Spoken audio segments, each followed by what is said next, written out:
It's you talk, baby. You Talk family, what go on? This your boy D. I wanted to come on and tell you guys thank you to everyone, my whole entire You Talk family that's been supporting me since I started doing this back in 2020. Thank you guys so much. I love you. I appreciate you guys. And a big thank you to everyone that is signed up with your You Talk memberships. Thank you very much. I appreciate you from the bottom of my heart. Thank you guys so much. I also wanted to say thank you and shout out to our super producer, the man himself, Mr. King Judge, KJ Production, Mr. Marquise Judge. Thank you, brother. I appreciate everything you do. I love you, brother. You already know. Also, a big thank you and shout out to our super co-host, Mr. Larry Frank Jr. You Talk family, I know y'all appreciate him, and I do as well. Shout out to Mr. Larry Frank Jr. Thank you for all that you do, brother. I love you. Let's get into it, man. Let me tell you about these 3 different memberships that we got going on at You Talk.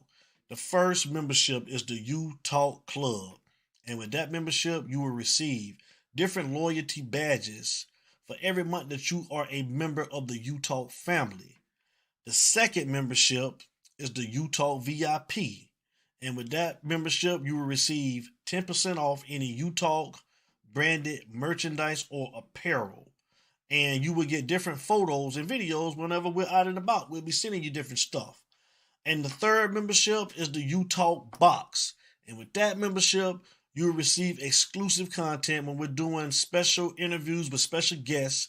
You will all have access to those interviews, and you'll get 15% off any You Talk branded merchandise or apparel. So those are your 3 memberships. Pick one of the 3, and if you don't, it's still all good. It's all love over here at You Talk, but everybody that's got their memberships, I appreciate you guys. Thank you very much, like I said.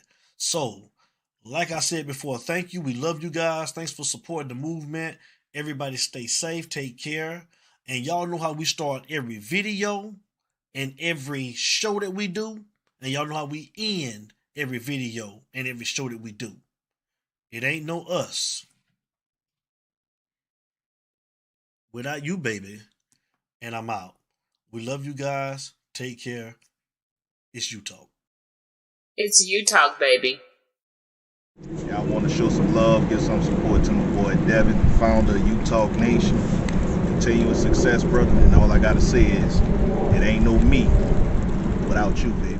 Ain't no me without you, baby. It ain't no me without you, baby. Yeah, You Talk, it's the people show. Look, You Talk, let the people know. Look, yeah. This is hurricane season.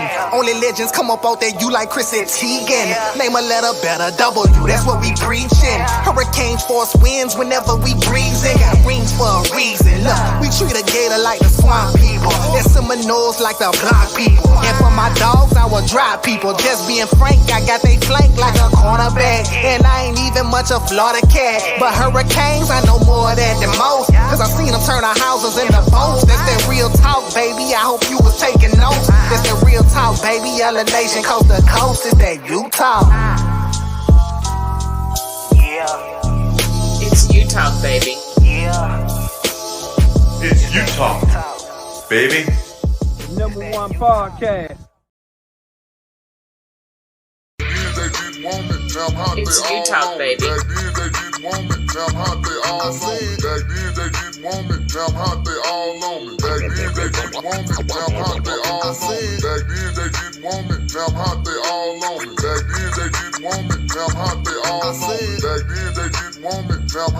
It's you talk, baby.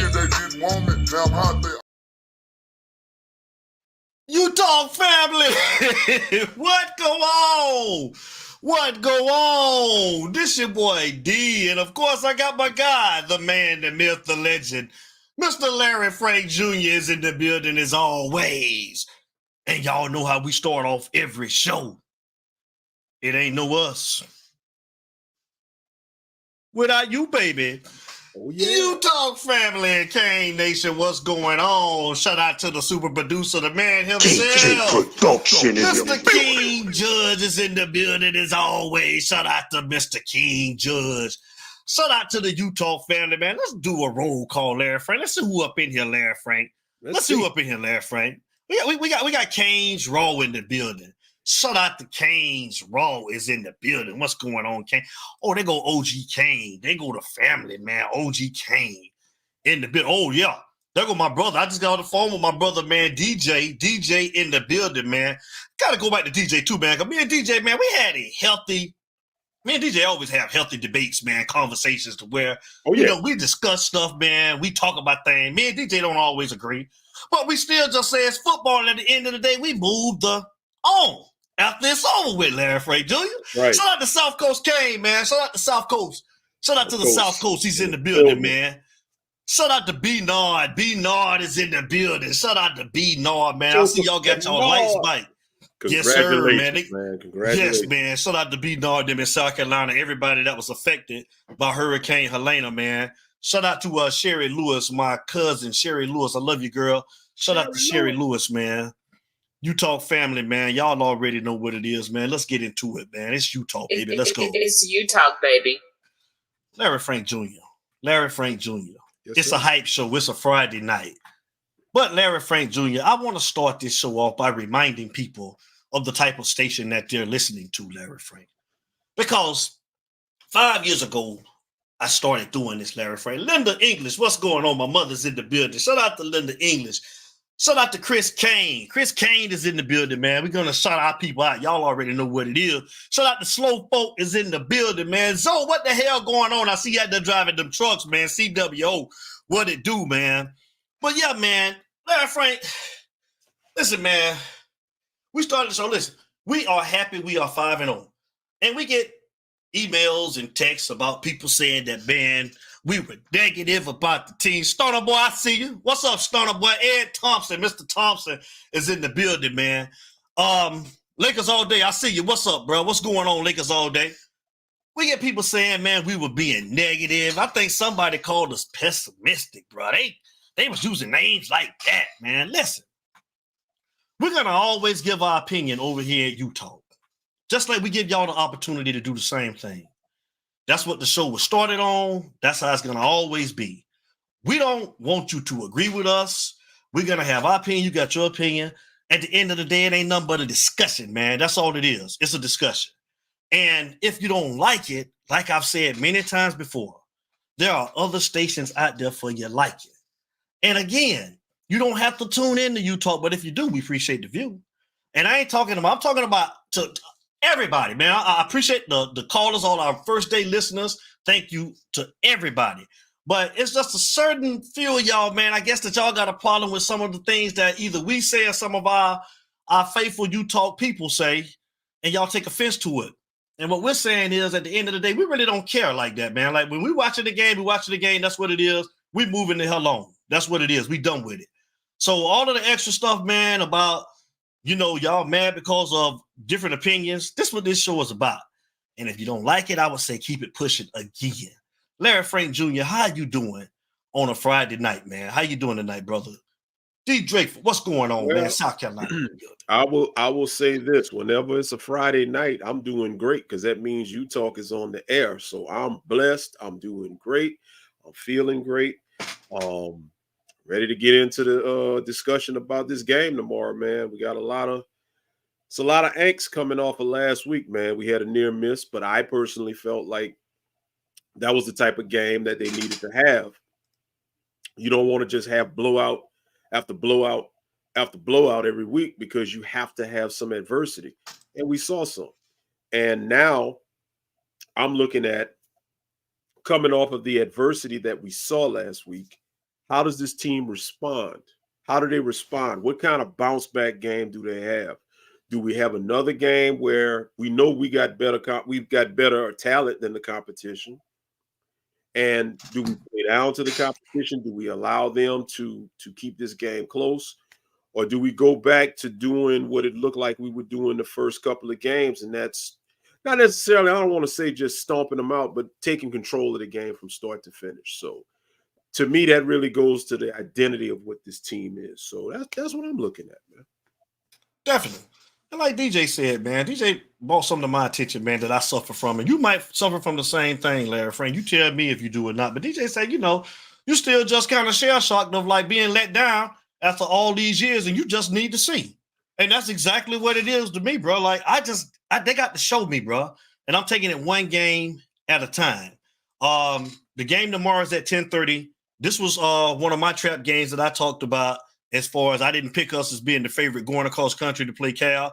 Cal is 3-1. Hopefully we get the win. I think that if we see the team that we saw the first 4 games of the season, that possibly can happen. We can go into the break at 6-0, going into the bye week. I hope that we can. So let's see how it go, man. The lines are open. It's the people show. You know how we do it. We turn it over to y'all because it's y'all's show. And Stunner Boy, I appreciate the comment, man. Nah, it wasn't about being negative. We just didn't dominate like an undefeated team and just had to call some. There you go. That's all it was, Stunner Boy. That's just what it is, man. We are happy to be 5-0. But again, when the team is doing good, we're going to always praise them. But if we see some stuff that we don't like, we're just going to, we're going to talk about it. We're going to critique it, you know what I'm saying, a little bit, man. And I want to say South something. Coast. Go ahead, there, Frank. Real quick. Hold the line, South Coast. Yes, sir. Yeah, go ahead, I want to say something real close. Lord, you said South Coast, and that's how I know it's destiny that South Coast is calling at this time.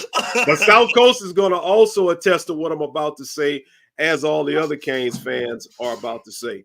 If you notice that a lot of the fan base, I notice this whenever we have these discussions in these groups, when Miami gets off to a good start, we saw this with the 4-0 start last year.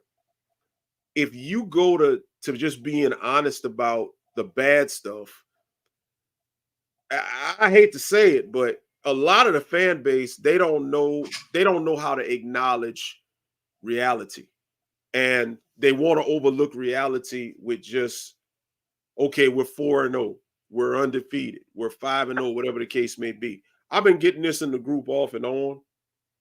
And at the end of the day, I feel like this, man. And I know South Coast said it on his show as well.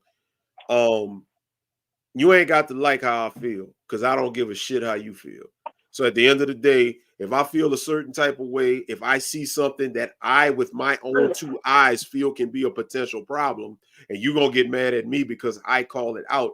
Anybody that Eric Myrick will tell you, Chris Kane will tell you, anybody that's in that group, when I come with a post, oh, they jumping on me. They coming at me hard. But hey, man, I'm not trying to be negative. I'm just being 100. Y'all the ones out there cooking brisket and drinking Fireball and getting drunk and getting mad and all of that whenever reality hit. Not me. Go ahead, South Coast. What's up, my brother? South Coast. Man, what's up? What's up? What's up? South Coast in the building, man. South Coast in the building. South Coast.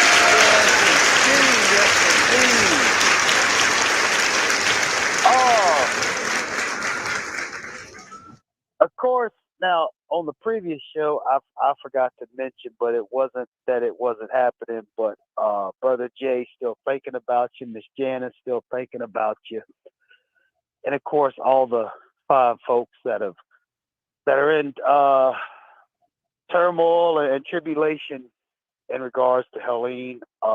Thinking about all of y'all. Plus, I always say a little something for Mr. Devin and Mr. Frank, because if anything happens to them, that's 2 more good guys. Can't lose y'all.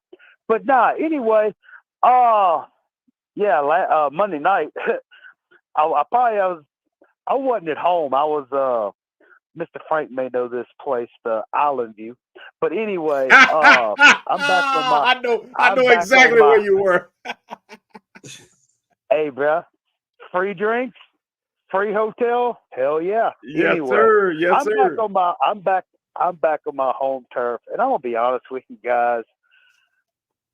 As far as the game tomorrow night, early Sunday morning, it's the same thing, man. You got to be able to block. You got to be able to run. In other words, everything we saw last week against Virginia Tech on defense has to be a 180.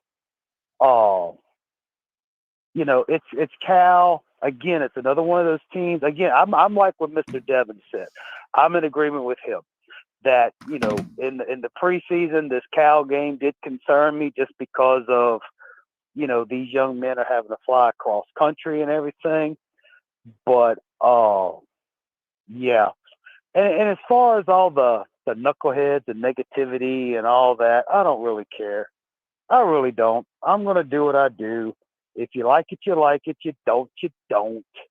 Don't really give a flying flat ass, but it's all good. But yeah, I think as long as the offense keeps clicking and the offensive line can provide some protection to where Cam's not pressured and we can finally hopefully get a running game. Hey, maybe we can crack 40 yards before halftime in rushing. Who knows? Boy, somebody gonna get mad at that. Hey, you know what?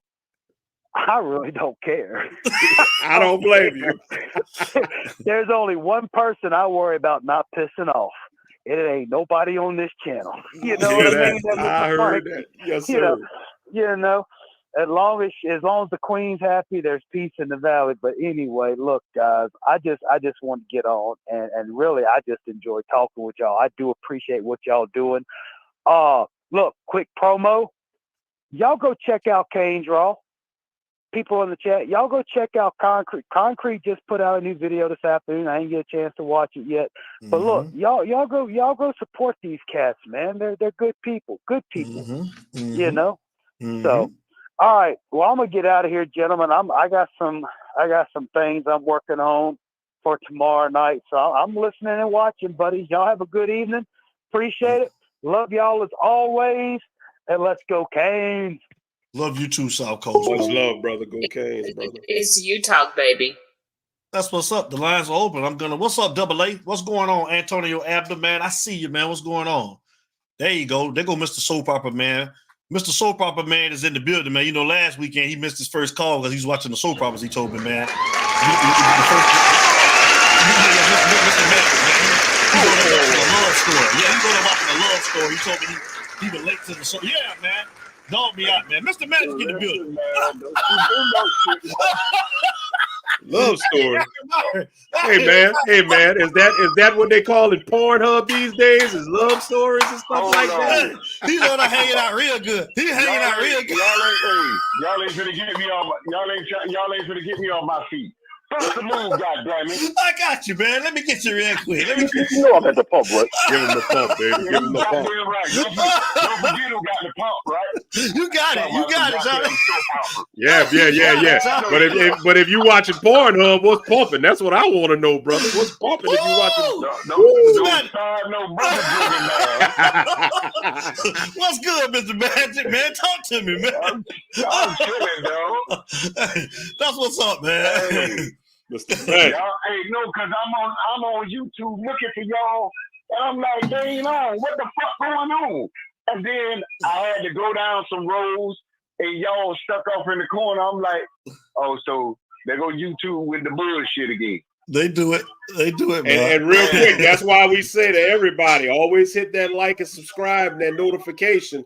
That way you know when we come on, because YouTube be hating. Mash the fucking buttons, man. All of them. Please, y'all. Please do. Thank you, sir. Hey, and my words, don't mash it. Put the ass, goddammit. It's you talk, baby. Mr. Magic, what you want to see tomorrow? How y'all doing, man? We Gucci, bro. No complaints. Hey, what you want to see tomorrow night, man? There, boy. You looking good there, Frank. I appreciate it. I'm glad you back, dog. I'm glad you back. Because me and Devin was hoping that you hadn't left us, bro. Oh, no. You took a shot. And you confessed. And you know what I'm saying? I apologize. You good. I'm going to let you go. Nah, brother, listen. It's going to be a thing that we got to go check over. It's going to be some time different. But my only worry about this game is I'm praying that that's not our defense for the rest of the year that I see against C-Tech. Mm-hmm. Offense still put up 38 points. They doing this shit. And if you look at with the turnovers, it could have been a 50 burger. Who the fuck knows? Yep. You know what I'm saying? I just was pissed off because You know what I'm saying? People don't see shit falling apart. You look at how many we had, 2 penalties in the Florida game. They didn't went up significantly since then. All the shit stuff I said, 2 things we need: how we handle success and consistency. And I'm starting to wonder if they letting shit get,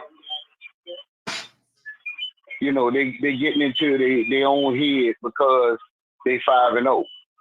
You understand? Mm-hmm.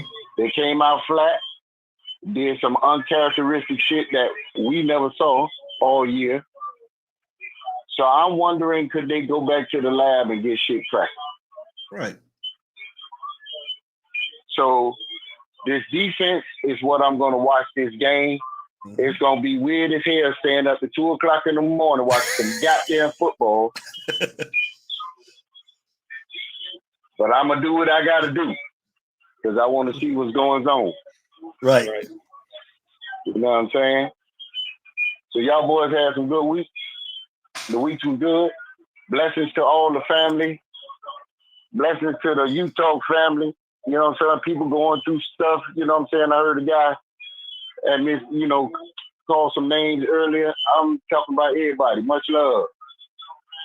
And he mentioned we might can have 40 yards rushing. Shit, I think it was the Virginia Tech game, second quarter. One of them games, they had 1 yard rushing. 1 fucking yard rushing in a quarter. Come on, bro. We got that. We got to be able to handle this thing. We got a quarterback that can take us there, but we need everybody to step up, bro. Everybody got to fucking step up.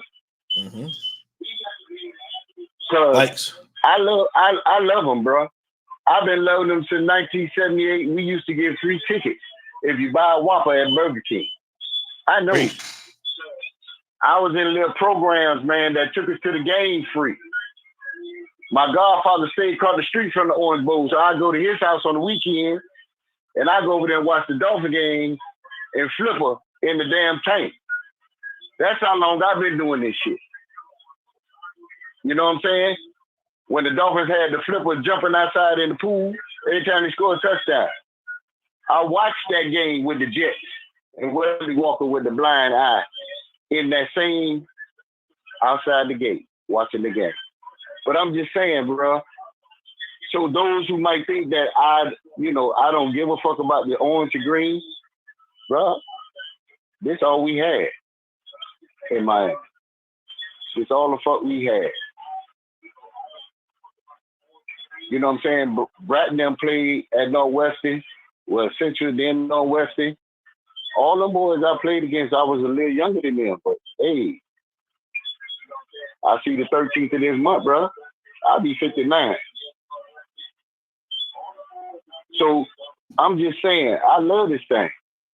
And I'm going to call it like I see it because I seen when it was down, I seen when it was built, I seen when it was sustained, and I seen them going to 14 different, I think it was 14 different championships they could have been a part of in the span of 20-something years, bro.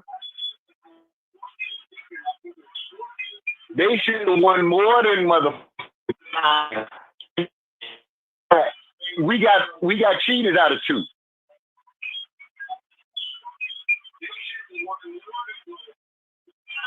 I'm just saying, bro, I want to see us go in there and stand the fuck up. I love y'all boys. I know my time almost up, but hit me with my shit.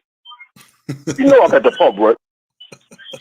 Oh yeah, and you ain't give what you call him my number, man. I told you to give him my number. His wife's gonna be Mac.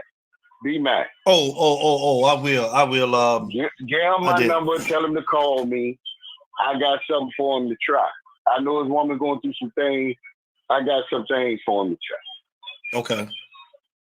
You know what I'm saying? If he get in the chat tonight, I'll do that. I'll let him know. Yeah, bro. We got food that heal us. We just got to know what to put together and start relying on these pills. But nevertheless, on my boy, All righty, brother. I'll holler. Mr. Magic. It's you talk, baby. Hey, shout out to everybody over on TikTok. If you want to see the live show, come over to YouTube. Type in the letter U, talk live 230, the number 230, and join the show where you can hear the phone calls and you can see the chat. Yeah, man. Also, too, Kane's Raw, what it do, man? We appreciate it. Also, I want to send a shout out. There go DJ right there. Hold 1 second, DJ, man. I want to tell everybody, thank you guys for calling up, man. You got your tickets. Everybody that was able to call. I think we gave away 10 tickets this past weekend. So, we definitely gonna always ask the members first if they need any tickets before we, go outside of the members. But we'll be having tickets to the home games, sometimes away games as well, that we'll be giving out. So shout out to everybody that was able to get tickets last week for the Virginia Tech game that hit us up on the email. DJ is in the building, man. Shout out to our very own DJ. Is in the building. This is the DJ for the Utah Bash 2, November the 8th, right here in Atlanta, Georgia, man. We want to see all of y'all come out, man, and party with a DJ. What up? DJ. What's up, homie? What go on? What go on? What's up with it? What's good? What's good? Our favorite rattler. Hey,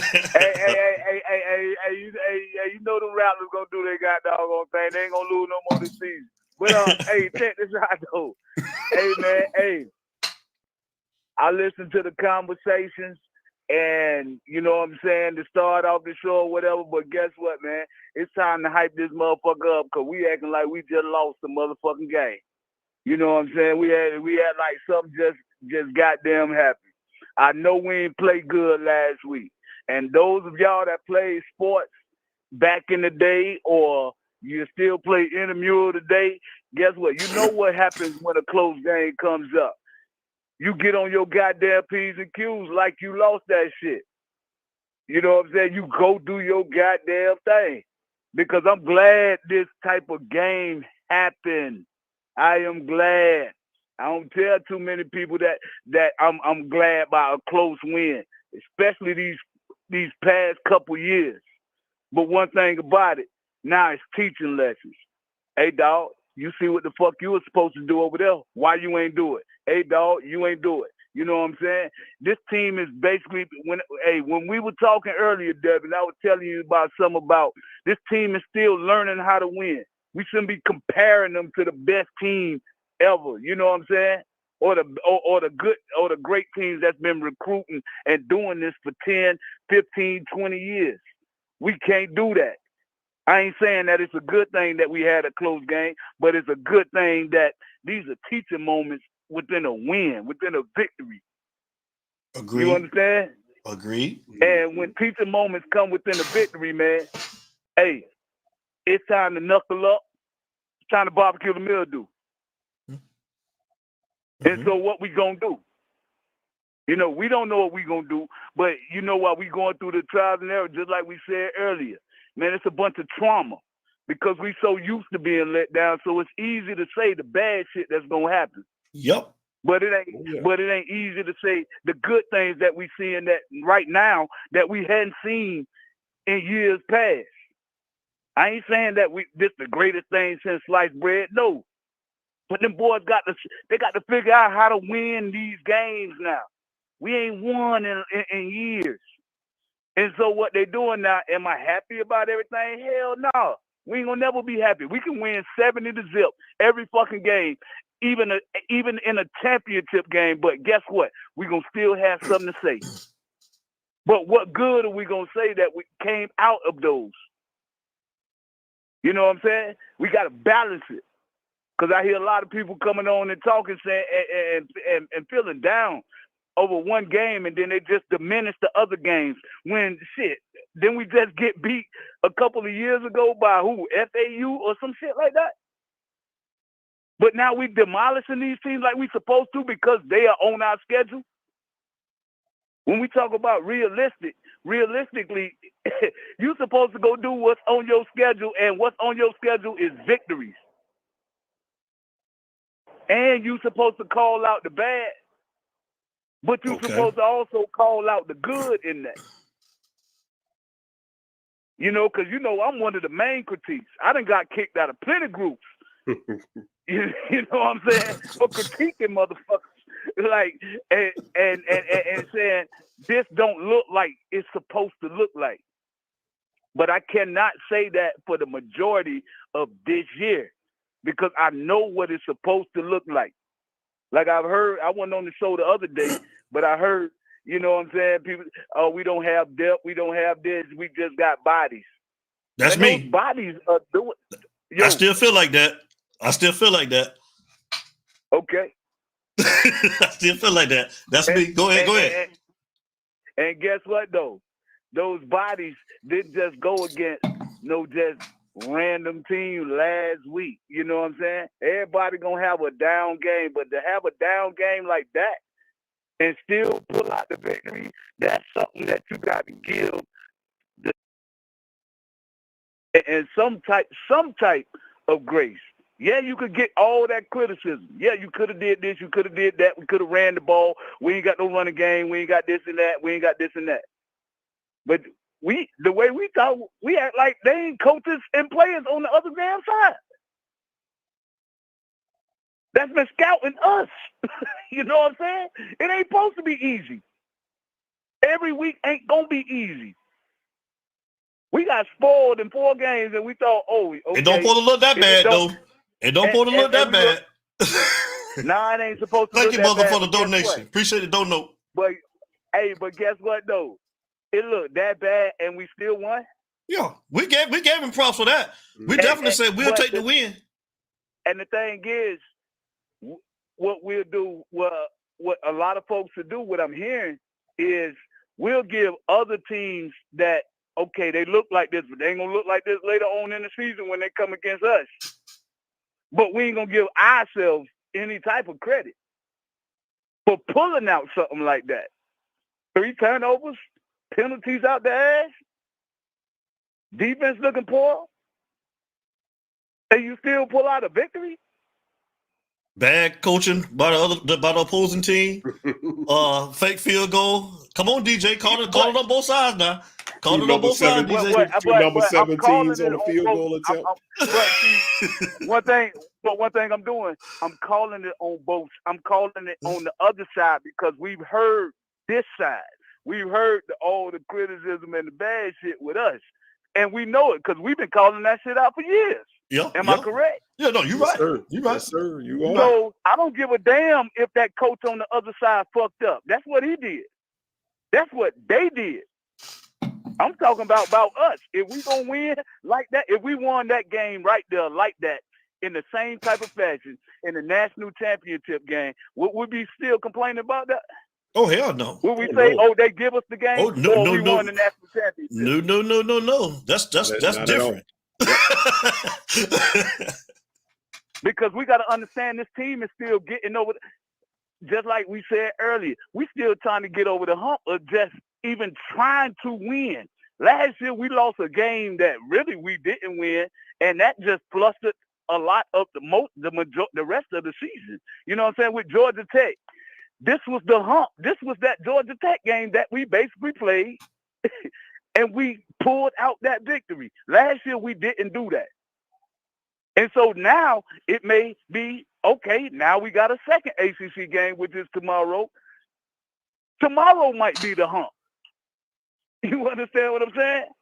But we got to see what these boys do, because I can't just kill them hard over what I saw over one game, other than when I saw the first 4 games. Because the first 4 games last year, the same thing I said the first 4 games, I said, man, this team probably not going to, they probably just going to win by 6, 7 games. I said that the first 4 games last year.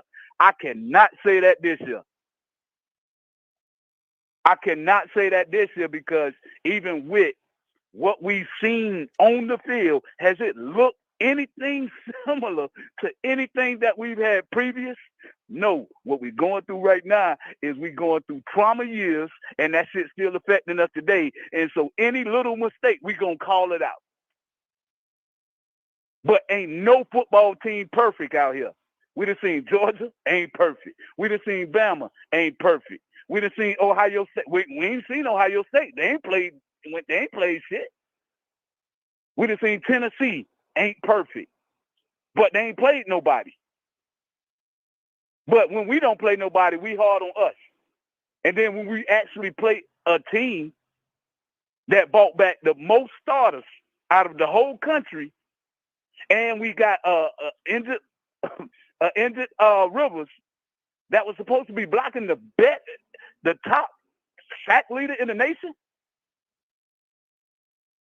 They got injuries too, DJ. What injuries did they have on that quarterback went injured, that running back went injured? But you named Rivers. I'm just saying there was injuries on both sides of the ball for both teams. And you had to just like we had a team that is young. We got experienced veterans on our team as well, DJ. We got a lot of transfer players on our team too, bro. So we got experience. We don't have no experience in the secondary. In the secondary, only experience we got is who? What we gonna say? Porter and number 0. What's his name? Mish Powell. Yeah, Mish Powell. And Nish Powell, but he played at fucking Washington. Yeah, they went to a national championship. Was he the star player in that year? Well, he was a starter.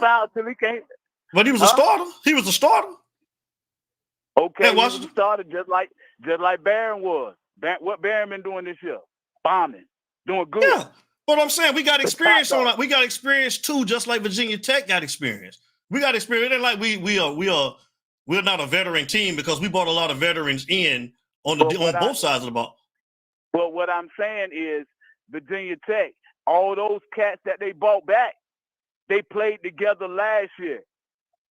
You told me earlier, DJ, football is football. That's what me and you talked about earlier now.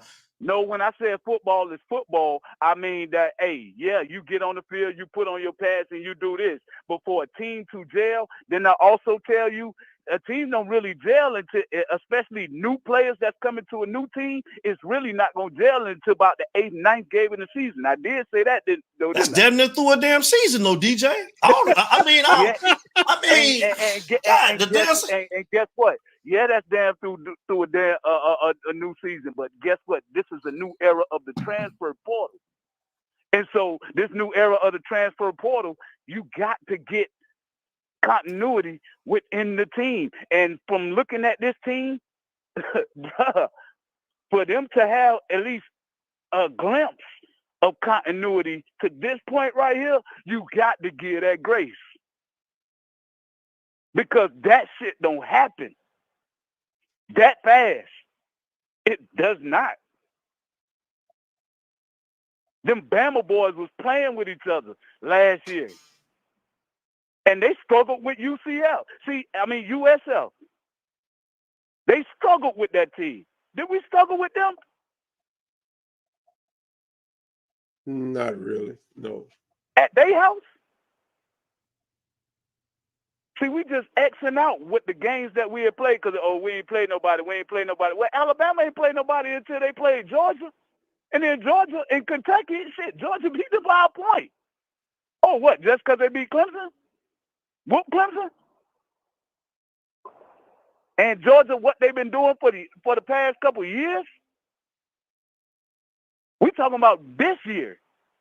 That's why I say we got a whole bunch of trauma that's going on with us. And it's understandable trauma because we are used to being let down. And the easy thing to do is to critique every little small thing we do that's wrong. It's easy to critique that because we've been let down for so many years. It's trauma.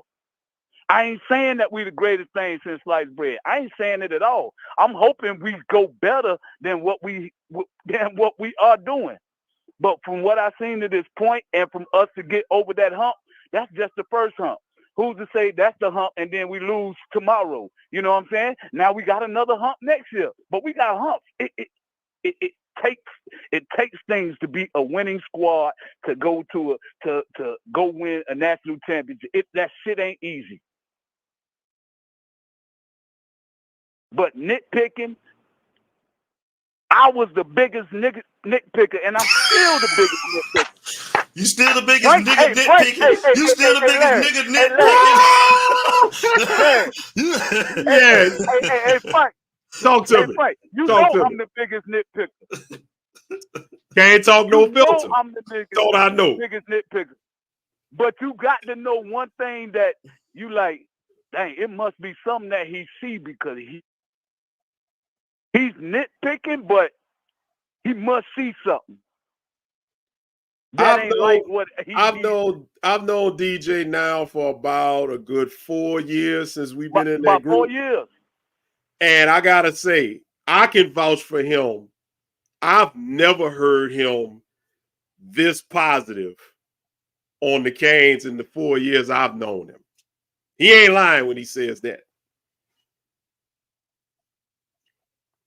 Because what I'm saying, ain't nothing about this thing just the greatest thing since sliced bread that has never come out my mouth. We can go tomorrow and take a L. Yes, it could happen. But from what I've seen to this point and looking at the opponent that we're about to play, it is supposed to look different and learn from last week. Now, tomorrow really going to show me if this really going to be how we going to gut wrench that motherfucker. You know what I'm saying? From what happened last week. Because last week, the team and the coaches should take that as a L. Yes. This going to show me tomorrow. And tomorrow, I'm really saying, hey, y'all can call me out on this and that, but I ain't saying I'm right or wrong. I ain't saying neither one of them. But what I am saying, tomorrow, I need to see a score about 38-20, 41-20. That will show me. And if you see that type of score, even if we win by 2 touchdowns, that will show me, okay, these boys ready. These boys don't want to feel a certain type of loss, and they know I'm on the field and I'm not going to play to your strength. I'm not going to play down to the opponent because I'm telling you right now, Cal sorry as fuck. I don't care how much. Yeah, they got 10 picks. Against what quarterbacks? I have 3 of them if I was out there. Like, stop it. Like, I'm not giving these motherfuckers credit that don't deserve no credit. I've seen them play. I've looked at every single game they play. That's the problem with a lot of Miami fans. They only look at Miami. So that's the only thing you're going to critique. They look at Miami and they look at the best teams in the nation. They do not look at these other teams that we play on the schedule. I've looked at every single Louisville game to this point. I've looked at every single Cal game, every single Florida State game, every single goddamn Wake Forest game. See, nobody else do that. They just look at Miami and the best teams in the nation. And that's why when they come on here and they just be talking, just blabbing. Stop fucking blabbing. Talk the real. Talk some. Let's be for real. Let's do the eye test.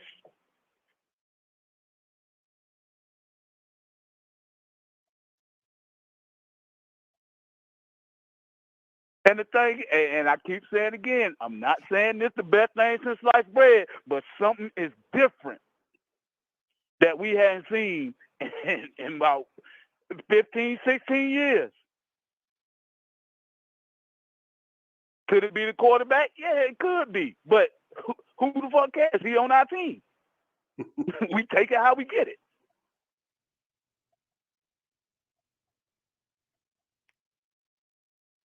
But yeah, man, hey, love the show. Still listening, and I'm hyped. And I'm looking for a basketball motherfucking blowout. I'm sipping on my goddamn drink. You know what I'm saying? Love y'all. We gonna do that goddamn Utah party in a couple weeks. Say it again. Or a month from now. Say it again. Say it again. It's You know Utah, what I'm saying? baby. We gonna do all that. You know what I'm saying? And guess what? We gonna bring a couple of them things from Magic City. We're gonna have them twerking on the roof. And we stop playing with it. Man. Yes, sir. Hey, DJ, we gonna have what? DJ, what we gonna have? Hey, man, they gonna be twerking on the roof with the Bibles in their hands. You know what I'm saying? They gonna be balanced. They gonna be balanced. CJ a fool, boy. That's a fool if I ever seen Yes, him. sir. Hey, love y'all, boy, man. Hey, man. You talk forever, baby. Hey, boy, hey, I'm gonna call you tomorrow, man. Yeah. Yes, sir. All right, man. It's you talk, baby. You gonna get him in trouble, boy. That was the nigga nitpicker right there. That just and well, he sprung the surprise. We were trying to hold it for y'all. Also right. At the Utah Bash, we're gonna have some things from Magic City at the Utah Bash. Yeah. It's Utah, man. Chris Kane in the building, man. Shout out to Chris Kane. Chris Kane on the line, man. Shout out to Chris Kane. What it do, Chris Kane? Yo. Oh, boy, I had my stomach hurt. Cal, I got you next, Cal. I got you next, Cal, after Chris Kane, man. What's up, Chris Kane? What's good? Man, what's going on, D. Larry Frank, boy? Yo, shout out my man DJ, boy. He a whole damn fool. He about to have y'all ass on the Atlanta Hot Blue Lights, boy. Right. You heard it. He's stupid. Yeah. He ain't got no sense, man. What's up, Chris Kane? Hey, he damn sure dope, but you know what? I'm proud of his ass anyway, because I'm gonna tell you something. He was talking some facts. He was talking them facts, and he was talking about it. I ain't never heard, and I've been rocking with DJ for a minute. You know what I'm saying? I can honestly sit here and say I ain't never heard him be so positive about the Canes my damn self. Right? It's not like this. You know what I'm saying? So that's the truth. Once again, that's some truth right there, and it kind of scared me for a little bit. I'm like, you sure this DJ? This ain't no clone or nothing like that, boy? Because you know this, right. You know what kind of air we is. Right. Yeah, I don't put nothing ask no damn body. But anyway, shit, man. Shit. I mean, everybody was talking about this being a sleeper game. This is the game that we might fall to because of us traveling, because of this, because of that. But if you really think about it, travel to UCLA, haven't we traveled to Penn State, and haven't we traveled to all these other different schools and all these other things across the U.S., across the, you know what I'm saying, North America, all of it. Then we go up to Washington. You know, didn't we do this before? I mean, it's been some years since we did it, but we've done it. But the one thing about it, and I gotta piggyback on what DJ was saying. We sitting around and we are acting like we lost this game, which we didn't. We let it come down to the refs, which we talked about, which is one of the things that we do not want us to do, especially in ACC play. Okay, the first 4 games didn't come down to no refs. All they had to do was either call a touchdown and the game was over. That call, that went in our favor, which was a shock, because even though I don't care what nobody say, he did not have control of the ball. Okay, so it was the right call. But we have been screwed out of right calls. Okay, just like last year. But the thing is that I think, honestly, the Canes know what the hell happened. And they got back in that lab and they seen where they went wrong. Regardless of a win like that, they seen where they went wrong. It was not a flawless game. Okay? They know that. Cam Ward knows that. He's a leader. He holds himself to a certain bit of accountability as he would everybody else. And when he holds himself to that standard, that makes others hold themselves into that standard. It's to the point where now Cam Ward don't have to tell nobody what they did wrong. They know what they did wrong. Just like nobody got to tell him what he did wrong. He know, you know what I'm saying? Everybody has that kind of accountability. Now the question is, can we keep that consistency up after he leaves? Because we only got him for 1 year. We got to see if this rubs off the right way, because too much bad shit has been rubbing off on us the wrong way for all these years, and we just get down and then it's over and done with. You know what I'm saying? A team like this, under other leadership, would have lost this game by maybe 17 points, if not 10.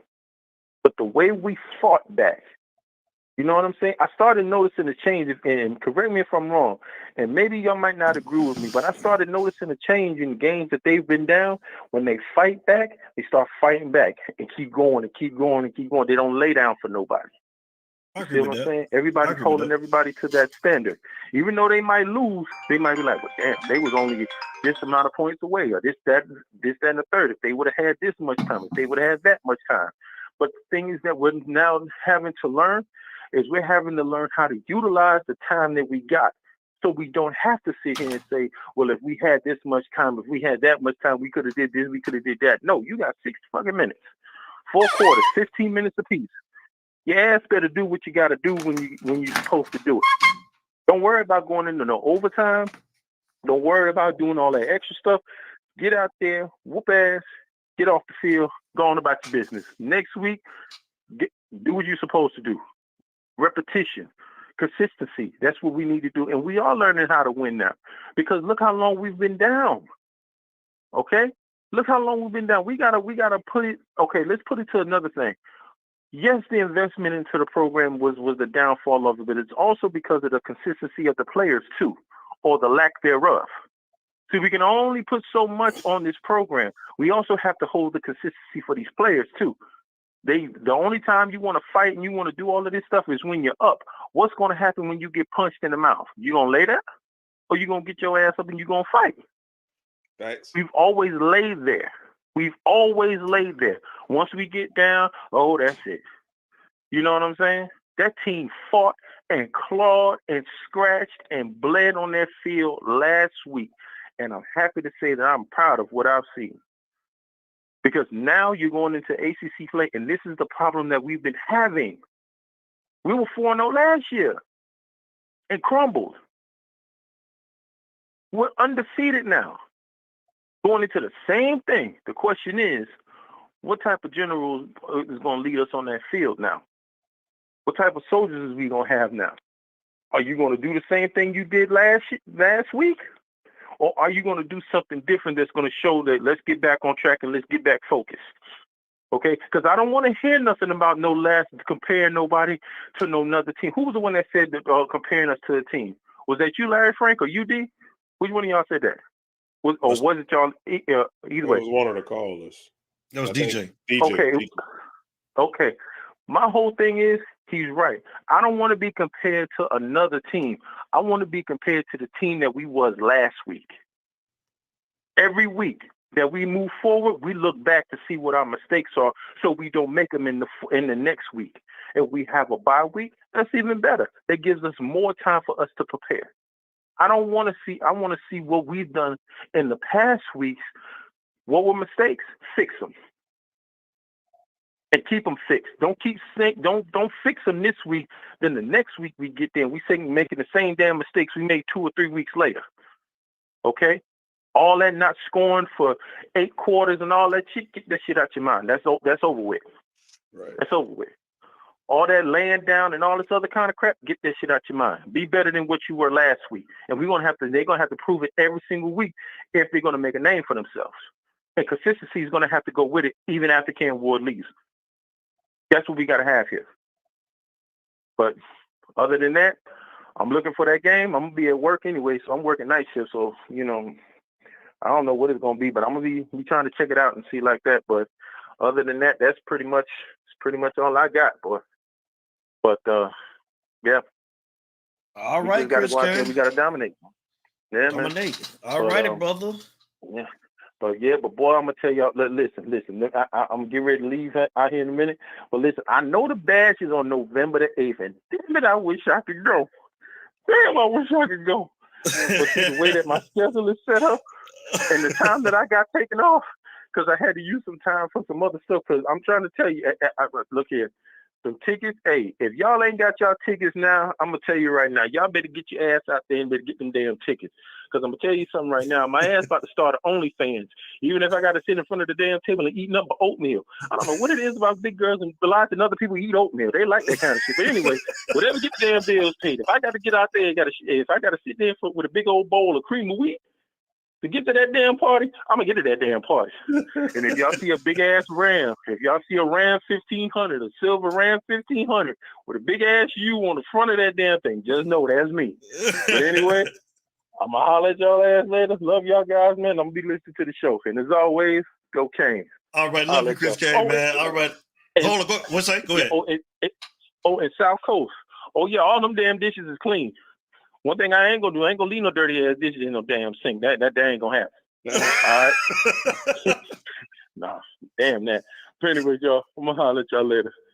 All righty, big dog. Later. Chris Hey, we got Kyle Stalling, I think, in the building. Is that Kyle Stalling? Hello? Hello, no. This Lakers all day. How y'all doing? Lakers all day in the building. My bad, man. Say 954. Lakers all day. What's up?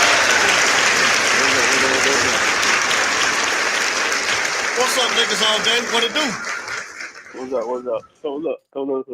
I told y'all against V-Tech, right? I knew we was gonna have problems with them, and we did. And I went to the game, right?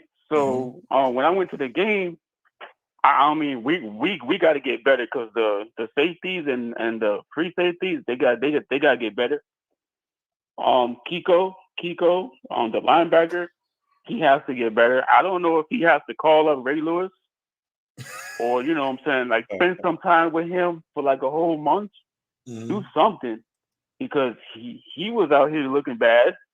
The corners they played kind of good, but you know what I'm saying, when low key they do like a little pitch to like the right or outside, I mean to like the right or left side. That's when low key our linebackers need to get faster, and I think they need to get like a little bit slimmer because like when like the offense pitches to the right side, they have a whole lane to go, you know, up the field, and we're late to get to the ball, and we're not pursuing to the ball.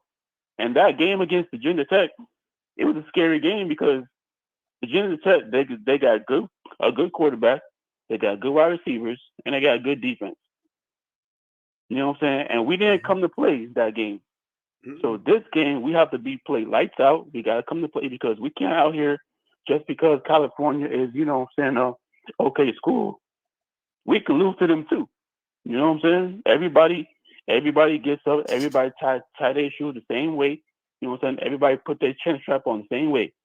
So we gotta come out here and we gotta ball out because if we don't, and we out here go play like we did last game, we're not gonna win. We might win, but you never know because, you know, V-Tech almost beat us, but we got lucky. You know what I'm saying? So what y'all think? I agree with you. Yeah. Yeah, me too. I mean, I just wish we could get better, like, you know what I'm saying, like a faster.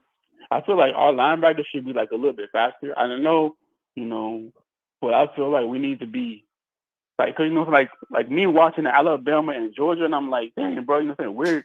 We're nowhere near that caliber of talent. You know what I'm saying? Like we're trying to get there step by step, but it's gonna take probably maybe 2 more 3 years to get there because, you know, we gotta develop. We're trying, you know what I'm saying? And plus once Cam leaves, I mean, who's gonna be our quarterback?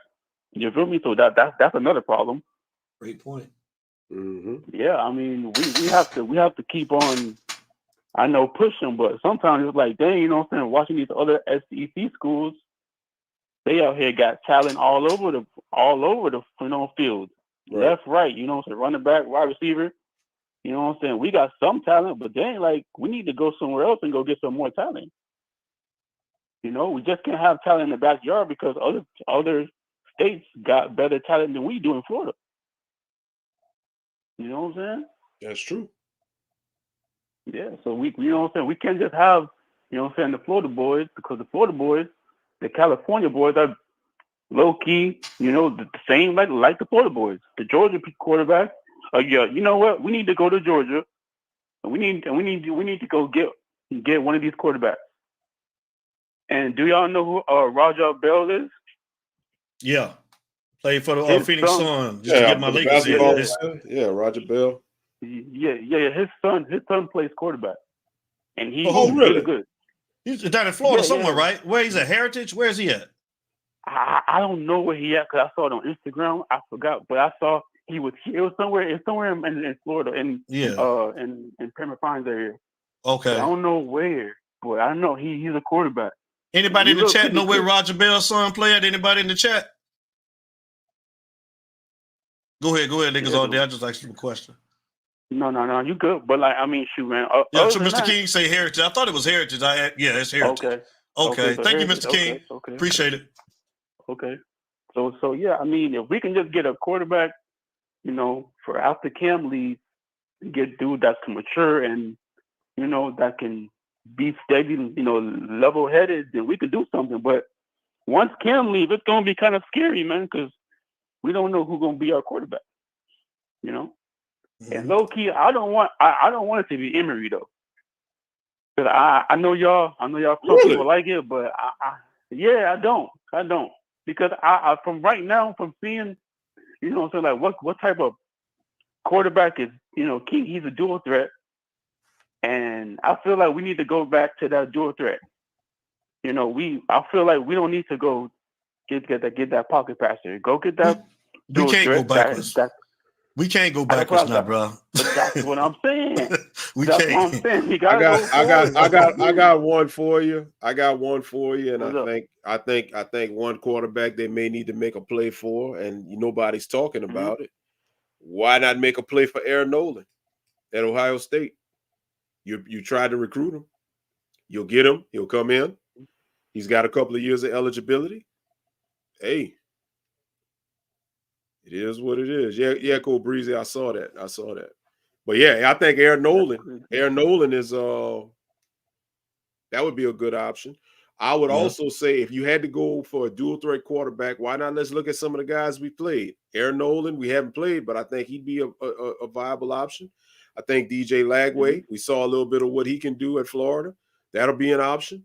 Byron Brown, you'd have to work on his passing. Yeah. Work on his passing, but hell, he was hard to take down and he was hell on wheels, That would be an option. So, go after him. Yeah, I mean, I hope so. I just hope we can, keep on this trend where, we keep winning against the ACT teams and all that because, we never know, what I'm saying? They can come out here and, beat our butts and we out here looking like we did last week. You feel me? Right. So we never know. So I just can't wait for the Lakers game, tonight. So I'm gonna watch that. Yeah, I'm gonna check that out too after we get off. I'm finna get ready to watch that when we shut down. Yeah, me too. Well, that's all I had to say, man. Y'all have a good night, and I'll be listening. All right, man. Thank you, Lakers all day. We appreciate you. Lakers all day. Appreciate you. Be safe. No problem. All righty, brother. You too. Later. It's you talk, baby. Jamal or Kyle, whichever one first. I'm gonna hold the line for y'all. I thought y'all was Lakers all day. I'm sorry, man, but you and Kyle got the same number, that 954. Made some good points, Larry Frank Jr. He did. And I got him some Lagway gonna leave Florida, huh? I gotta give him credit because on the show, hold the line, caller. He came on with me on one of the shows that I did solo, and he was the main one, saying Virginia Tech was going to be a challenge and what they had coming back, and a lot of the chat, too. Yeah, both of y'all did. Yeah, a lot of the chat was like blowing it off, like they ain't got nothing. And hey, man, he called it. Jamal Davis in the building, man. Shout out to Jamal Davis.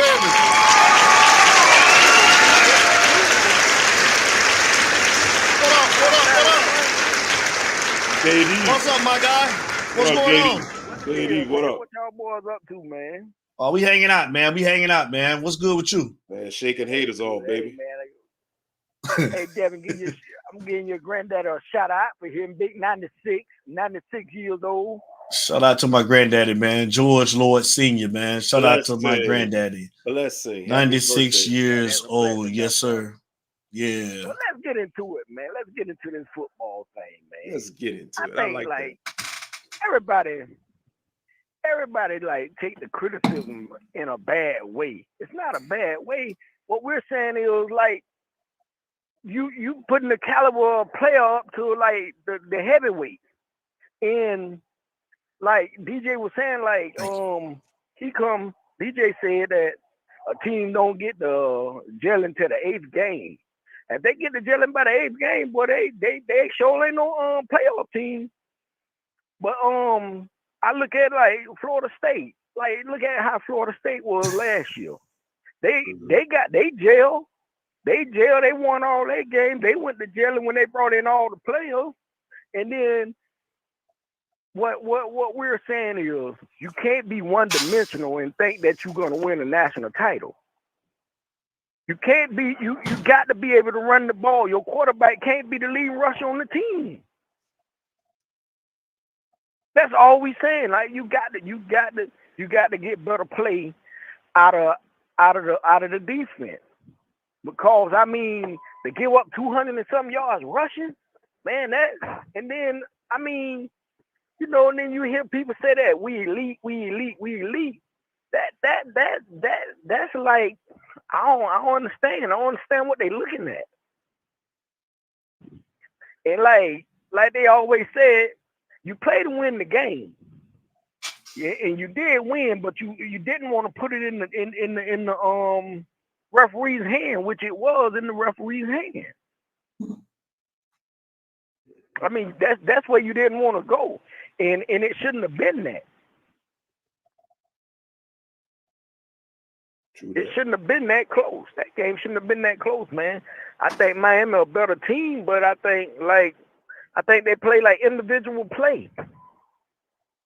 I think a lot of individual play. What's up? All right. Yes, sir. Yeah. Hello? Yeah, I think it'd be like individual play. And like, because like in the old days, man, the lineman knew like when the running come, you got to, you know, help out, take the lineman out, let the linebacker run to the ball. All that. And it seemed like they reading plays like late. Like they can't process it quick. What y'all think about it? Yeah. Hey man, it ain't about us. I agree with you somewhat.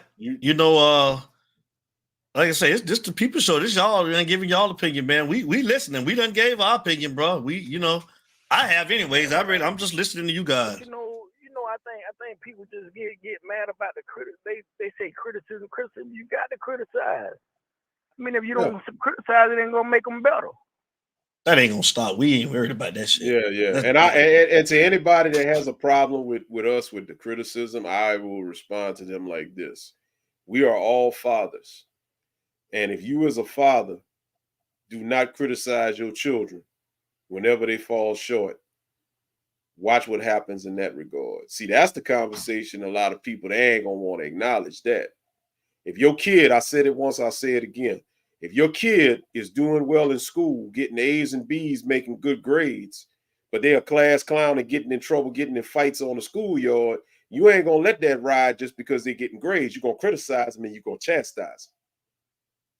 Same thing applies to football.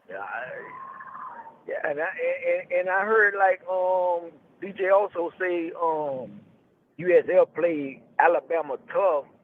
Yeah, they did play Alabama tough, but what he didn't mention, they had 3 offensive linemen out. They thought it was going to be like an easy game. They had 3 offensive linemen out, and they stayed in the backfield.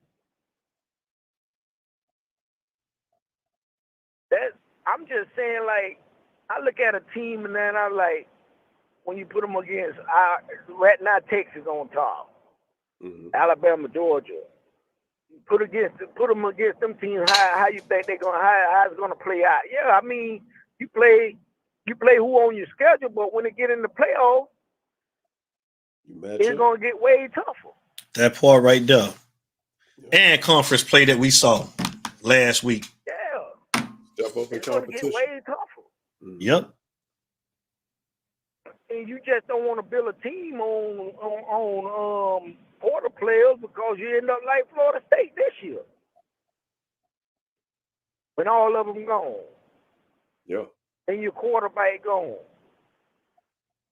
But that's all I was calling to say, man. You know, I mean, like it ain't that people like you're trying to hate. It's just you see what you see. And everybody sees things different because everybody level of football IQ ain't the same. Everybody just see people, we win. It's how you win. Can I put them against this team in the playoffs? Because nobody don't want to be embarrassed in the playoffs. Right. Yeah, because if you get embarrassed, you're going home. Yeah. Like for instance, Washington in the national title game. That was embarrassment. You know what I'm saying? Mm-hmm. But I'll leave y'all, boys. Let somebody else call and talk, man. Y'all take care, man. And we still listening. And all right, brother. Power, hey, they need to. I don't know what they need to do to them power writers, man. Oh man, that shit was terrible, man. Yeah, man. You can tell by they ain't no type from the street or hood or nothing, man. I'll tell you, I'm gonna tell you what I think happened real quick before you go, Jamal. They had the writer's strike going on when they were filming season 4. They were in the middle of season 4, and the writer's strike ceased or whatever. The writer's strike was over, and then they had to hurry up and finish putting everything together to get this new season out. But I'll be honest with you, man. Me and D talk about it all the time, bro. So I watched that finale. I watched a little bit of it again when I got home from work just to make sure I wasn't tripping on some stuff. Bro, I'm sorry, man. And if you haven't watched Power, hey, you might want to mute what I'm saying because I'm going to give away a spoiler right now. But we watched it so we can talk about it. If you honestly think Tariq, if you watched it, Tariq punched Carter, and when he punched him, what he did after that, Devin, what he did, he punched him, and when he punched him, he's like, ow. If you really think Tommy got trouble with Miguel, and he called Tariq to help him take care of Miguel on force, boy, please, that ain't, man. Drew about to go overseas and get his cheeks clapped by the French people and all of that stuff. Kane done got shot twice. Now he done got a bag of money. He go and start over somewhere. Diana, she done gone from wanting to be a college student to Monet 3.0. I mean, I'm just saying, bro, this show, Davis McClain, he done got his got back into the lawyer thing and all of that stuff, man. Yeah, okay, Kane with the hanger, the police shot him, but the police ain't nobody around the back of the perimeter. Right. Then he gonna sneak up on Noma and say, Monet was the best thing I had. Boom. And then, come on, man. Yeah, man. Cole Breezy, that's what it's gonna be. Tariq and Tommy gonna leak up, man. I'll tell you, I don't know which way to go with that show, man. I don't know, man. I'm waiting on Raising Kanan. I had Raising Kanan for me, man. I'm done with that. I'm done with the Book of Power, man. I'm done with it. Yeah, hey, no, Jay Dirty, we got to, man. We were disappointed, Jay Dirty. Jay Dirty, I'm sorry, Jay Dirty. We saw it. Hey, we talked about our bad, bro. We be forgetting, man. We should have waited until Monday when everybody saw it. Like I say, man. And Anya Covington, boy, Anya Covington's cheekbones stronger than mine, boy. I had to look at her a couple of times this season and say, "You sure that's a girl?" Man? Hey, Darren White, I'm with you. Yeah. I'm with you. She is. That's the problem, Courtney Kemp. That's why Ghost left, because D White. But let me give you something, though, D White. But Frank, you know I'm on that Raising Kanan though. See, I think they put that together, D White. Like Raising Kanan. Darren White, that's my show right there. Frank, no, that's my shit right there. Mine too. I don't think they did a bad thing with Raising Kanan, but for whatever reason, she dropped the ball with this Book of Ghosts, man, for whatever reason. Anyway, hey, Jamal, man, we got to get some more people, man, because I ain't going to be on there all night, man. I'll let y'all, boys. All right, man, love you, bro, man. We'll talk to you. All right, my guy. All right, brother. It's you talk, baby. Yeah, Frank, man. Yeah, we go to Talking Pod, man. That's going to be something for you. And yeah, man, plug your show, man, and let them know, man, what's going on with your show, man. That's going to be coming up here, man. And y'all going to be talking about a lot of things with that. Hold the line, caller. Let me let Frank plug this show. Yeah. Coming in 2025, man. We got a new show that's going to be coming on the U-Talk network. We kind of talked about it before. We dropped a little appetizer about it. Going to be called U-Talk Presents Real Talk, Topics for the People. It's going to still be the people show. Y'all chime in and do what y'all do. But it's going to be myself. And we got a little surprise. We're going to have a brand new co-host on here with me. I'll be running it and I'll have a co-host. And I really think that, this is going to really kind of expand the U-Talk. You talk about the Power universe, goddammit. We got the U-Talk universe, goddammit. We about to, U-Talk never ends. We're going to do better than Power. We got some better writers over here than what they got. Yeah. But that show, it's going to be off the chain, man. We're going to be talking about everything, man. You name it, we talking about it. Nothing is off limits. That's what's up. So y'all That's what's up, man. chime Shout in. out to the new co-host, man. Miss Shy Blue. I'm gonna introduce her on Monday night, man, in the post-game recap show. Caller, go ahead and do your thing, man. State your name and where you're calling from, caller.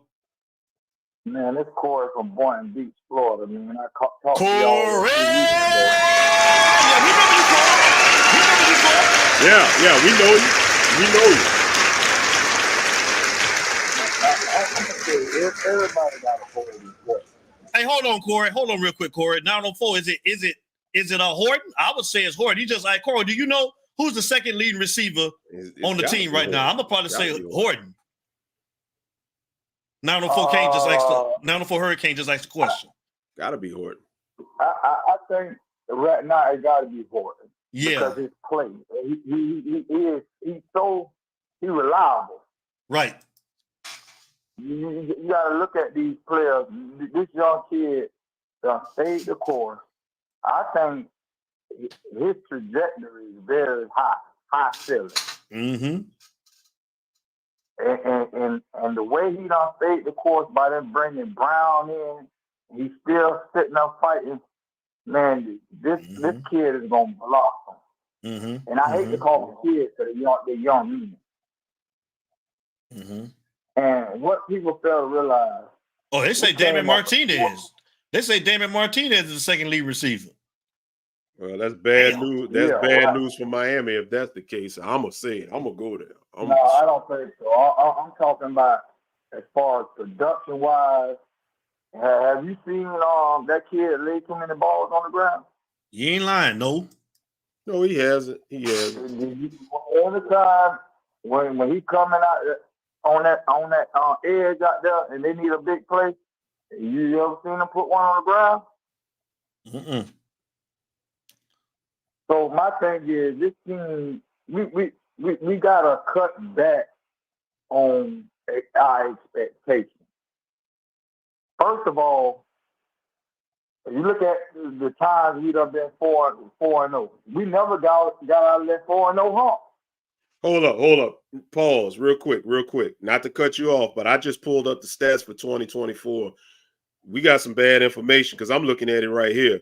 X is number one with 25 receptions, 422 yards. Horton is 22 receptions for 312 yards. He's number two. Damian Martinez has 6 receptions for 79 yards. So how is he second in receptions to the chat?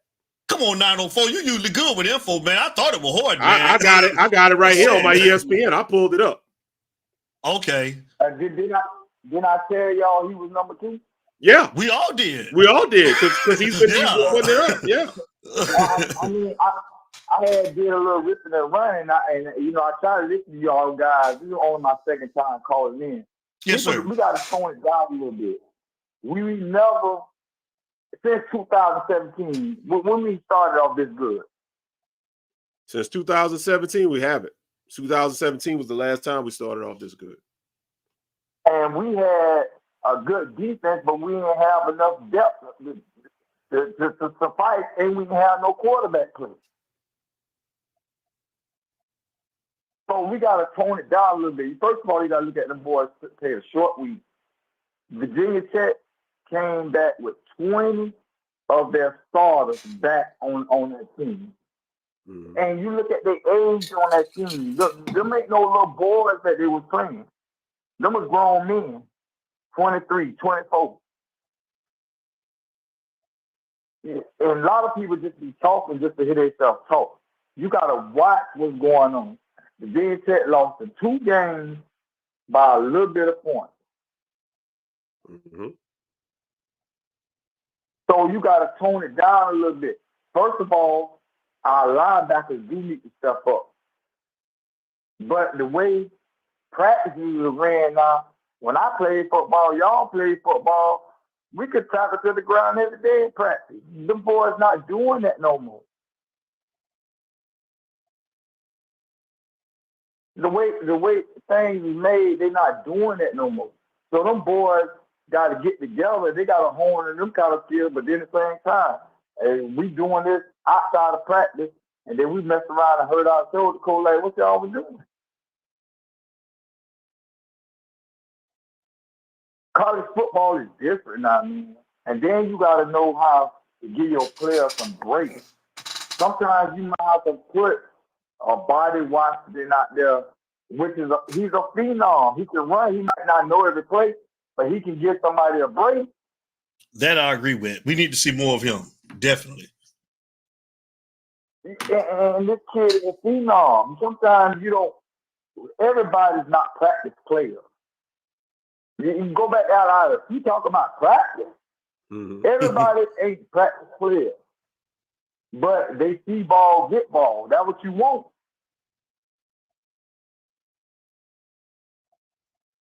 And them boys are tired, man. If we go down there and score on that little holding call, we go up 21-7. That's a totally different game. Like I said, I go to every home game. I watch these boys.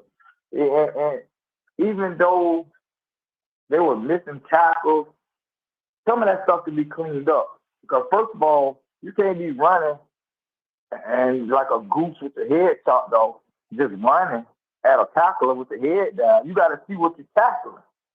So that stuff can be corrected. But that's stuff we've been seeing the last 4 years about bad tackling too, though, Mr. Corey. Mm-hmm. Yeah, because they don't do enough of it. They can't. The NCAA rules is you only can do so much of it. I agree, but how we gonna clean it up? You said we got to clean. That can be cleaned up. So how's it gonna get cleaned up if they don't do enough of it? Well, it gonna be happening. That's just something we got to deal with, I guess.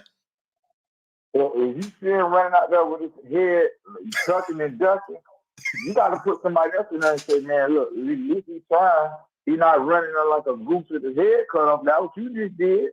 I agree. You ain't have no head. You like when you chop a chicken off, head off, what do? He run around the yard before he dies.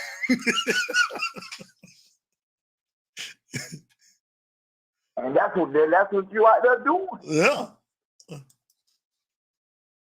Yep. So you got to make them be able to understand how should you tackle if you don't see what you tackle. Mm-hmm. Agreed. So that got to be emphasized in practice. I'd rather have somebody who don't have your skills, but at least he's seeing what he's trying to hit. He got the football IQ to doggone find it, right? Yep. That's my point.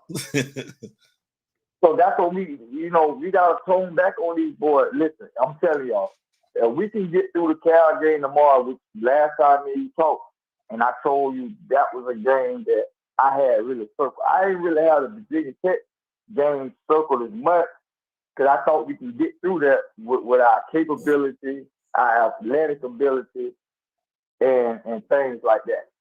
The referees did some things like when they kicked that field goal before halftime, they had 2 number 17s out there. Who watched that? Nobody ain't talking about that. And the coach said he did it on purpose. Because the referees weren't doing their job. So that would have turned a 58-yard field goal to a 63-yard field goal. Right. So a lot of things people be talking about, they just not watching the game. Well, we can't see all that shit on the TV, man. With all due respect, though, man, we ain't. It we came out after. Y'all got this. Yeah, it came out after. Y'all at the game. What up, Fish? Yeah, but it's just the thing about it is when you watch it live, and then after I watched it live, I came home and watched the game 4 times. Everybody wants to say the defensive line and really was terrible. So you telling me that the defensive line was good, Mr. Corey? Come on now. The defensive line was not getting home, Mr. Corey. I'm not saying that. But if you looked at the way that quarterback played, some of the stuff he did in that game, he didn't do in the other 4 games, getting outside the pocket and stuff like that. And them boys really had to chase that boy, man. Well, credit Virginia Tech's offensive line because Virginia Tech had the smaller offensive line. And like we talked about before, Miami should have dominated because they had the size advantage in the trenches and they couldn't do nothing. So I credit the offensive line in addition to what the quarterback did. Yeah. But I'm telling you, he was moving outside the pocket, and they did. You can call a holding play anytime. Thanks. They did a lot of that, You know what I mean? They did a lot of grabbing when the lineman trying to get off the block. It looked total. It don't take like I played basketball and football. I had to guard some of the best players on the team. Man, I had to grab, hold. I'm doing everything. Hey, he a little bit better than me.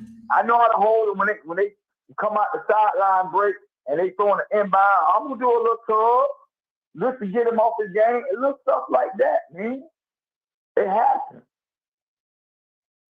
And then we came off that short week, and really, them boys looked tight, man. I ain't gonna tell you no lie. Watching them really play, them boys was really tired.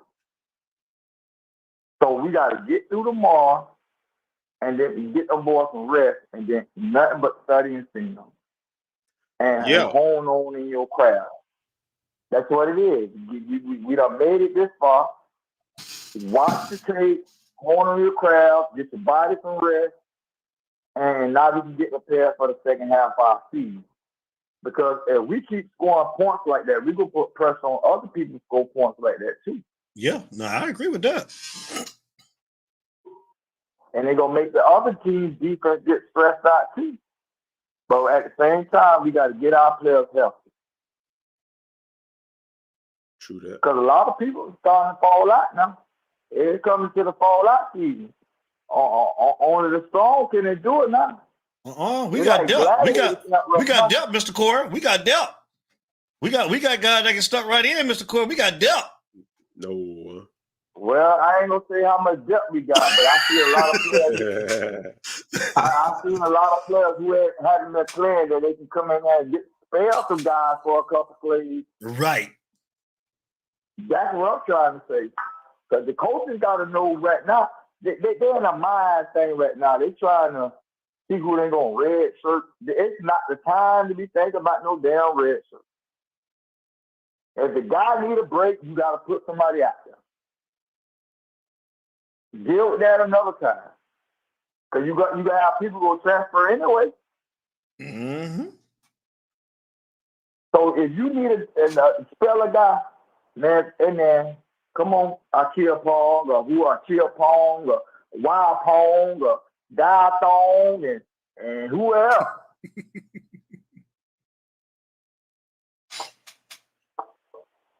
Yeah, and that's the way I see it. You never know who might come in there and one time and just do something. Lights come on different times. Lights go off different times. Lights. You expect people to have their feelings, and they just draw a blank and go straight to the dog. But then you have somebody might just click, the light come on, you be like, dang, I didn't know this kid can do this. Just like when you play Pee-wee ball, they say everybody got to play. So now you got to figure out how to put them kids in so they can play. And that's a good point. Right now. That's a good point because, I mean, what you just said definitely goes toward Malik Bryant because, you know, him, like me and DJ was talking earlier, him transitioning from a linebacker to a DN, man, you know, he had a hell of a game. So now you got to kind of find a way to get him back in because I think Bain is coming back tomorrow too, if I'm not mistaken. Yeah, he is. So, supposedly. So that's my thing, man. You just gotta rock. It gotta be some kind of assistant coach that say, coach, he tired. This kid had a couple of weeks of good practice. We gotta spare these players. They tired.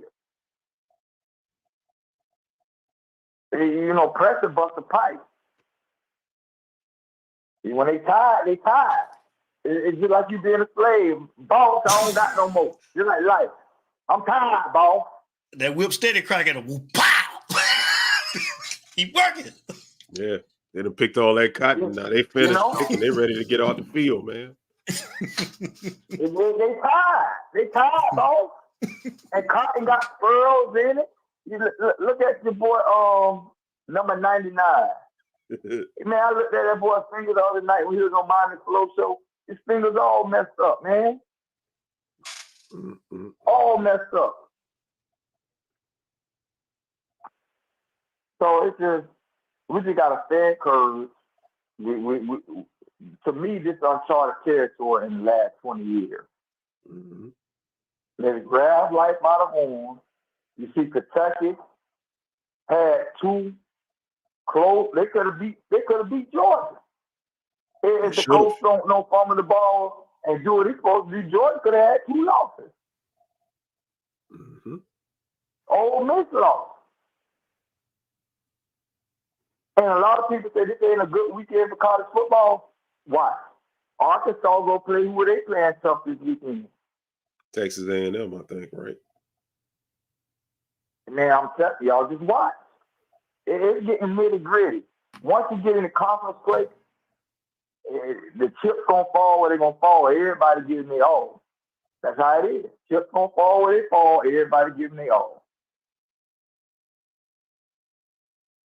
Well, give me your score prediction before I get you out of here, Mr. Corey. I'm going to get one more call after you, and we finna set it down, man. Give me your score prediction for tomorrow. Be honest with you, I think mine will go win 45-17. 45-17. Y'all heard it. Damn, well, Mr. Corey got us putting on 45 on the road. On the road. Mr. Corey say 45-17. Damn. And I'll call y'all boys. I'll call y'all boys back next week. You go say, damn, Corey, you damn sure was on. Hey, I will. Well, Monday, I want to hear from you on Monday night. If it's the Lord's will, we will be here on Monday, Mr. Corey. We're going to be holding for you, too. Definitely. Okay. Remember, Corey from one people. Remember, I had sent you some stuff me and you had talked about last time, but, you know. No. Hey, listen, hold on. No. Do this. Because I be getting so many emails. Look here, bro. Hold on. Do it right now while I got you on. Hold on. Send it to me again, Mr. Corey. Can you send it to me real quick? I'm finna put the email. Give me your number. Because I be getting so many emails, and I can't go back that far, man. That's my bad. No, hold on. Before I get you off the phone, because if I get you off, send it right here, Mr. Corey, right now. I got my phone right here. I'm waiting on it. Yes, sir. Send me your number. That's my fault. No, that's my fault. So you sent the number through the chat? No. I put the email up. Send me your number to the email. Don't put your number in the chat, boy. They got some freaks out here watching, man. We had some Diddy people. We had some Diddy people on here last week, man. Don't do that. Email don't do your that. number. I'm looking at my email right now because I'm gonna go ahead and lock you in. I'm gonna call you tomorrow. I'm finna save your number right now because I'm looking at it right now. I ain't getting you off the phone. I ain't getting you off the phone until I get your number. I'm looking at my email right now. Tell me when you send it. Okay, I'm gonna go through my chat. I gotta look at it right now because I don't like to talk while I'm on the phone because they be doing all kind of stuff. Okay, well you gonna send it right back to me. You gonna send it to me after we hang up? Then I got my phone right here.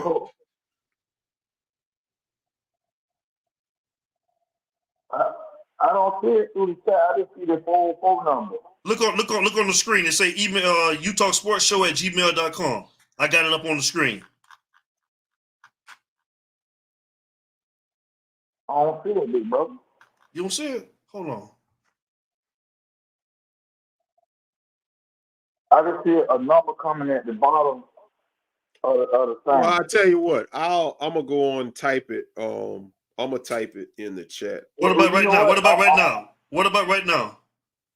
You got that's it right there. utalksportshow@gmail.com. You see it? Merchandise. No, I don't see it, brother. Just give me the email. Hold on. I got you. I'm gonna put it up. I'm gonna put it up in the chat. Be looking in the you see the score predictions in the live chat with everybody? No, I just see Darryl White, Courtney Kemp is a problem. That's the only thing I see. All right, you kind of behind. You got to go all the way down on the chat. Like you got to refresh it. Not refresh it, but you got to scroll down. The last comment you should see should be a couple of score predictions. And I'm about to type it in there right under the score predictions. And once I type it under the score predictions, it'll be there. Okay. I'm going to check it out. If not, man, if I don't see it up under there, Mr. Corey, what's your email address, Mr. Corey? I just put it in the chat. I'm going to give you my email because it don't bother me. Corey Pinckney. What is it? C-O-R-Y. Mm-hmm. 70. Corey Pinckney. I got it. I got it. I see it, Mr. Corey. I did a search. I got it. You got it, Corey? Yeah, I got. Yep, I got it. Yeah, I just pulled up a search and it came up. I started typing your name and it came up. I'm sorry. Yeah, you emailed me like about 2 weeks. I'm sorry, bro. That's on me, man. I didn't see it like I say. It's all good, brother. I got you. Because, hey, man, I like y'all conversation, man. You know, and real recognize real, brother. Hey, that's what's. And see, we glad. You know, people like you, man. We appreciate it. Everybody, like I say, everybody ain't gonna always agree, man. You know what I'm saying? It ain't nothing but talk, man. We ain't doing nothing but talking shit. And we ain't getting paid. I ain't getting none of that Cam Ward NIL money, man. We just having fun with it, man. So thank you for not being so sensitive like a lot of these other people, Mr. Corey. We appreciate it, bro. Thank you. Facts. Thank you for your support. Shout out to Coach Hayes, man. Y'all pray for Coach Hayes, man. I heard that his appendix ruptured. So. Oh no. Bro, listen, man. Listen, bro. Listen, not to cut you off. I literally just told Joseph Bernard that if he's in the chat, we just talked about that. I say I haven't heard from Coach Hayes. I need to give him a call. I'm going to call him now right after we get on the phone. I just told Joseph Bernard that, Mr. Corey. I just told Joseph Bernard that. I was looking for him, then I come to find out.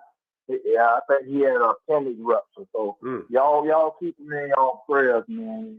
Y'all stay prayed up too, man. Oh, man. Absolutely. Man, yes, Coach Hayes, we love you, man. If you listening, I know you are, man, because you always watch us, man. I'm going to be calling you after the show. Love you, Coach Hayes. Prayers up from Utah, man, in the Kane Nation. You already know what it is, Coach Hayes. Absolutely. Wow, didn't know that, bro. Y'all hit me up, man. We go do it like my uncle said. We go do it damn time. All right, Mr. Corey, man. We appreciate your call too. Thank you, Mr. Corey. Okay. All right, love you, brother. Talk to you. I'm gonna call you tomorrow. All right. Gotcha. All righty.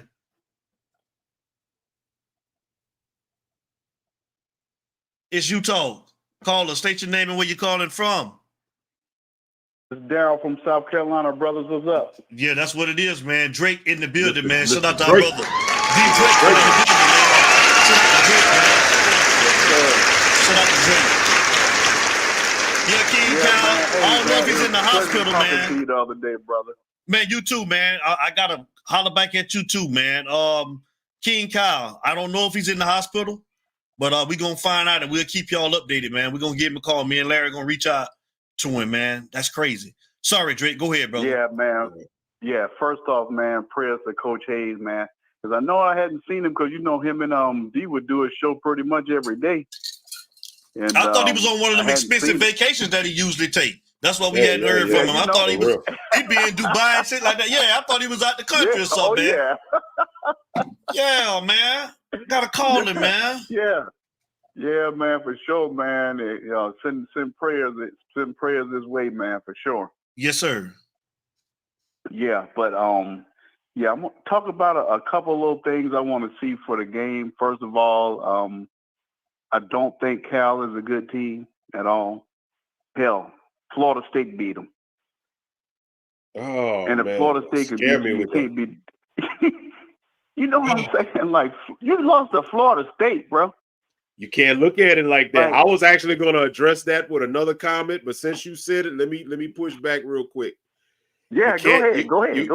You can't look at what a team that we're playing now did versus another team that ain't good, because that was that game.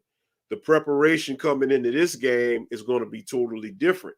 The motivation coming into this game, the ability to be able to knock off number 8 Miami is coming in. So that's why they line up, bro. That's why I say everybody's saying that Florida State beat them. Don't rely on that logic. Yeah, I'm not relying on that. I'm sure the team's not relying on that either.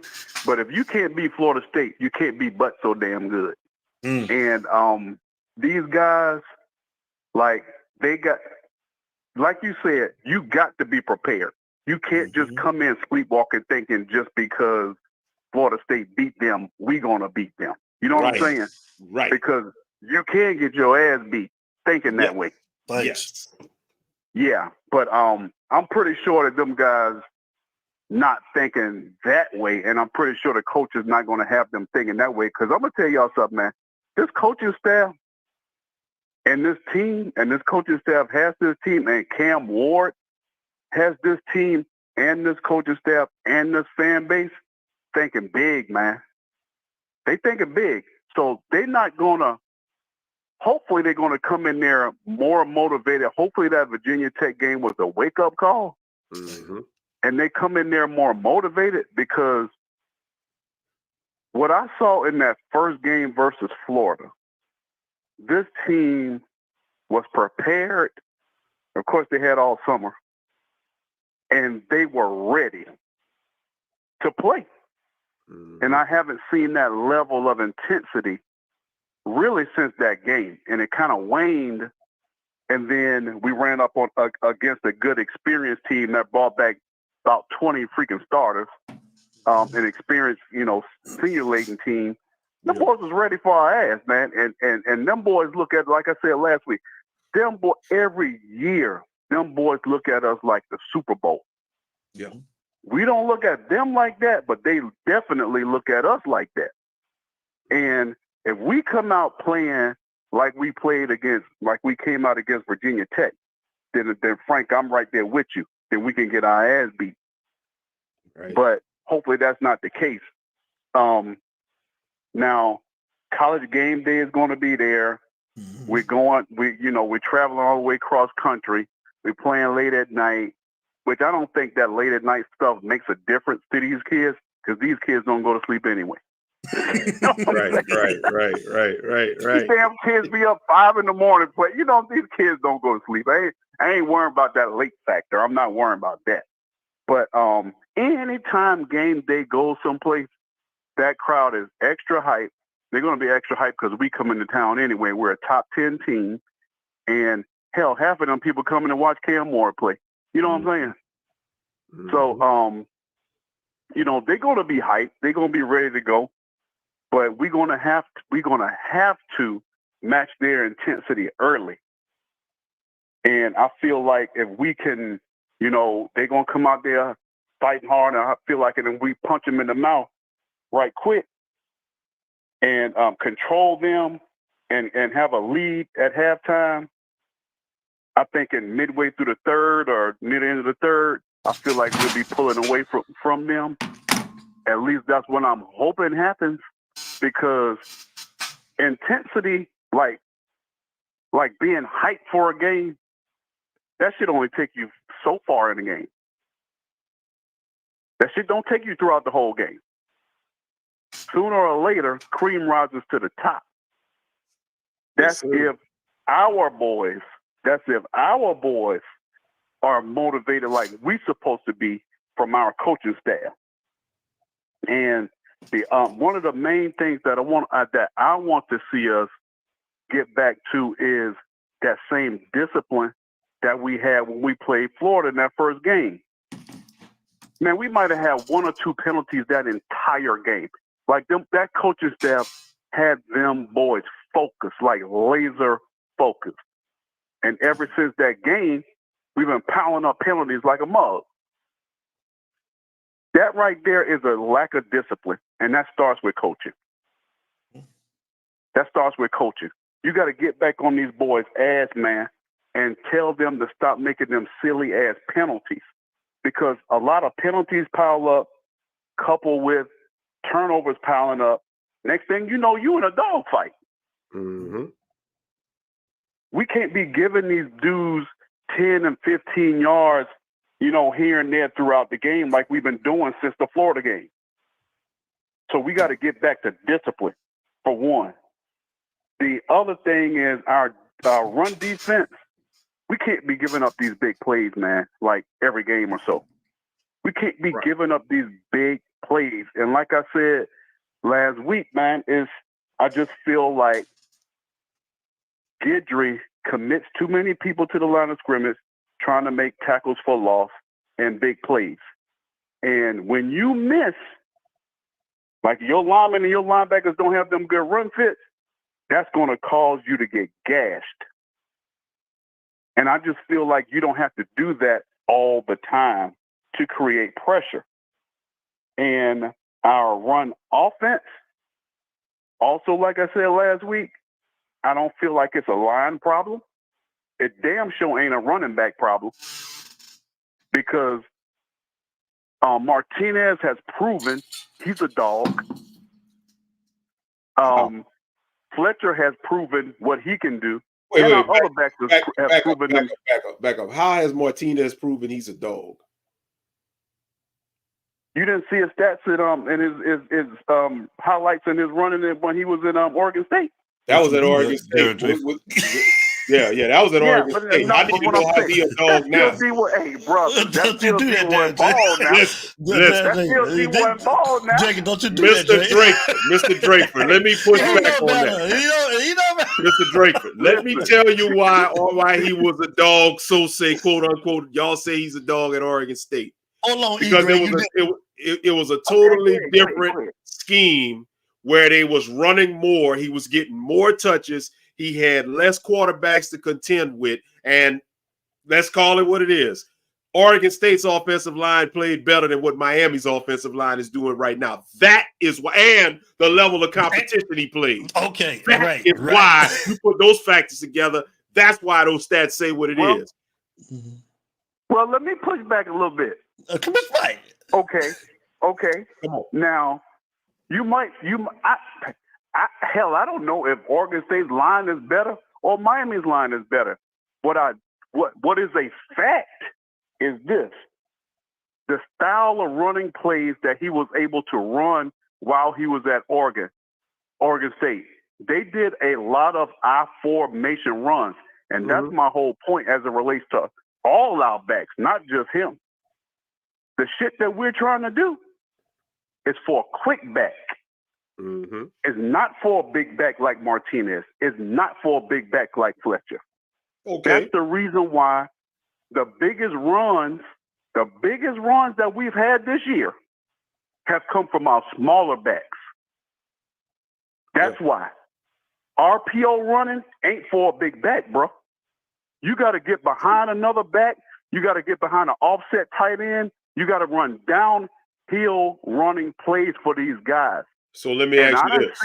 I done seen Martinez, and I done seen this dude now, and I'm talking about running against top-notch competition. I done seen this dude run the hell out the ball. He ran much harder there because he had room to run. He had a lead blocker half the time. And what we're doing right now is not it. It's not it, man. Listen, I understand that Cam is a different animal, and they're trying to ride Cam. But we're going to have to start doing something a little bit differently in our run game. So question real quick. The Ravens did. Real quick. I want to ask you this while we got it real quick before we let you go. You picked this up and you see this and you broke it down.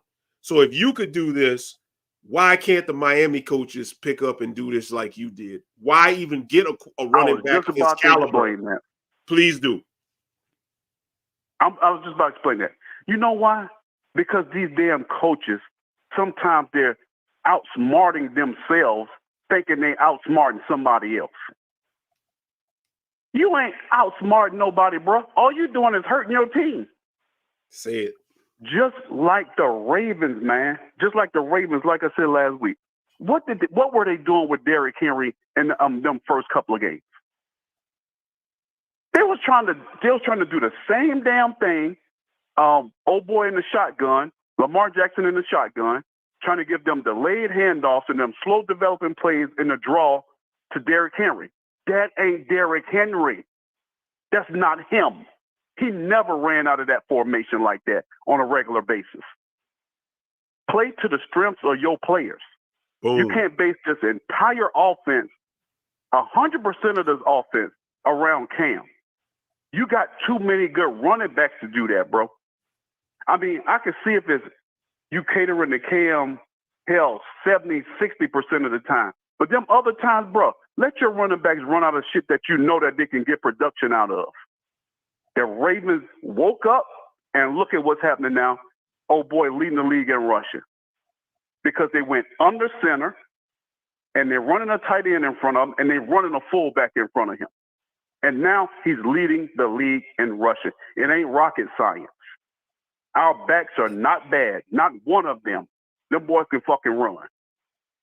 It's just the shit that Dawson is calling that's slowing them down. Got them boys back there hesitating because the ball is in their gut. They don't know if Ward's gonna pull the ball. Man, running back there ain't supposed to be running like that. They ain't supposed to be running like that, especially not a big back. I'll give you Get that man some room. Get that man a head of steam. Get that man a blocker, a tight end, a fullback, hell, Fletcher. Let Fletcher block for him. Let him block for Fletcher. I don't give a damn. Let Horton run. I don't give a damn. Just stop all of this damn RPO running shit. Yeah, it's making our run offense look bad, bro. Yeah, Hey, yeah. Hey, DJ. Hey, man. Hey, I'm gonna get you out of here on your score prediction because I got one more call, but we almost at 2 hours, so I got to get one more caller. So give me your score prediction, man. That's what happened when you're popular, bro. Well, hey, no, we ain't popular. Hey, we trying to get there, man. We trying to get there. Hey, that's what happened when you're popular, man. Your shit might be 3 hours negative. Shit. No, it ain't. I'll be down. Hey, Drake. Bullshit. If I gotta pull the plug out the wall, Drake, I'm getting off. Yeah. You wrapping up. We gonna blame electricity. My score prediction. Hey, real quick before I forget, I passed that message. He told me to tell you that he'll see you when you get down here too. He'll talk to you when you come. Oh, that'll work. That'll work, man. Okay. Good looking out too. Okay. Good looking out. Okay. Yeah. Okay. So, last week I said we'll score 38 points. We scored what? 38 points, right? 38. 38. So call it again. Yeah. Okay. Yeah. So I think in order for anybody to beat us this year, they're gonna have to score at least 35 to beat us because we're gonna score at least 35. So I say 35 to 35-20. 35-20? Okay. All right, D. Dreyfus, man. So, hey, we appreciate the phone call, man. brother. Hey, love y'all, brothers, man. Appreciate y'all. All right, love you too, man. Love we'll you be back, in touch. brother. Love you back. Word. Later. All right, my guy. It's Utah, baby. South Carolina was in the building. Hey, so we're going to take one last caller, y'all. One last caller, man. Another South Carolina going to be calling in real soon. Another South Carolinian is about to call in, man. So we're going to hold a line for this guy, man, because I haven't heard from this guy in a long time, man. And I think this him right here. Larry Frank. So this is going to be the last call of the night, y'all. So coming to the stage, man, we got the creator, the founder of Just Saying Sports in the building. Utah family, Dang Nation, welcome to one and only Mr. E. Gray is in the building. Shout out to E. Gray. Shout out to E. Gray. Shout out to E. Give it to him, Frank. I'm giving it to him. Yes, EMF and Gray in the building. What's up, guy? You know I love y'all, man. I love y'all. You know, we family, baby.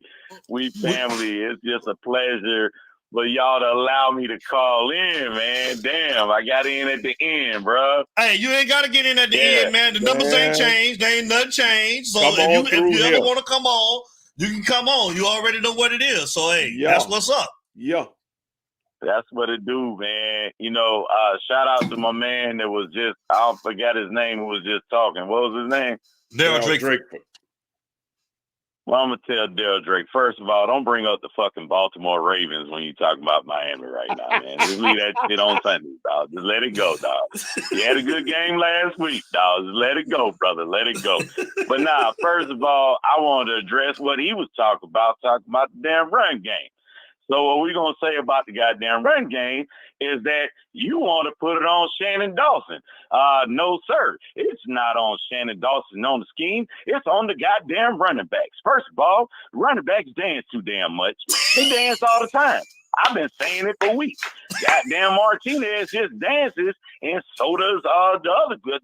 But look, I'm going to tell you something. The best running back that we got on the team is Jordan Lyle.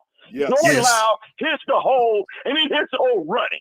And I'm not lying about that. You seen that man took an 80-yard to the house. You know what I'm saying? Like the young kids say, to the pockets. You know what I'm saying?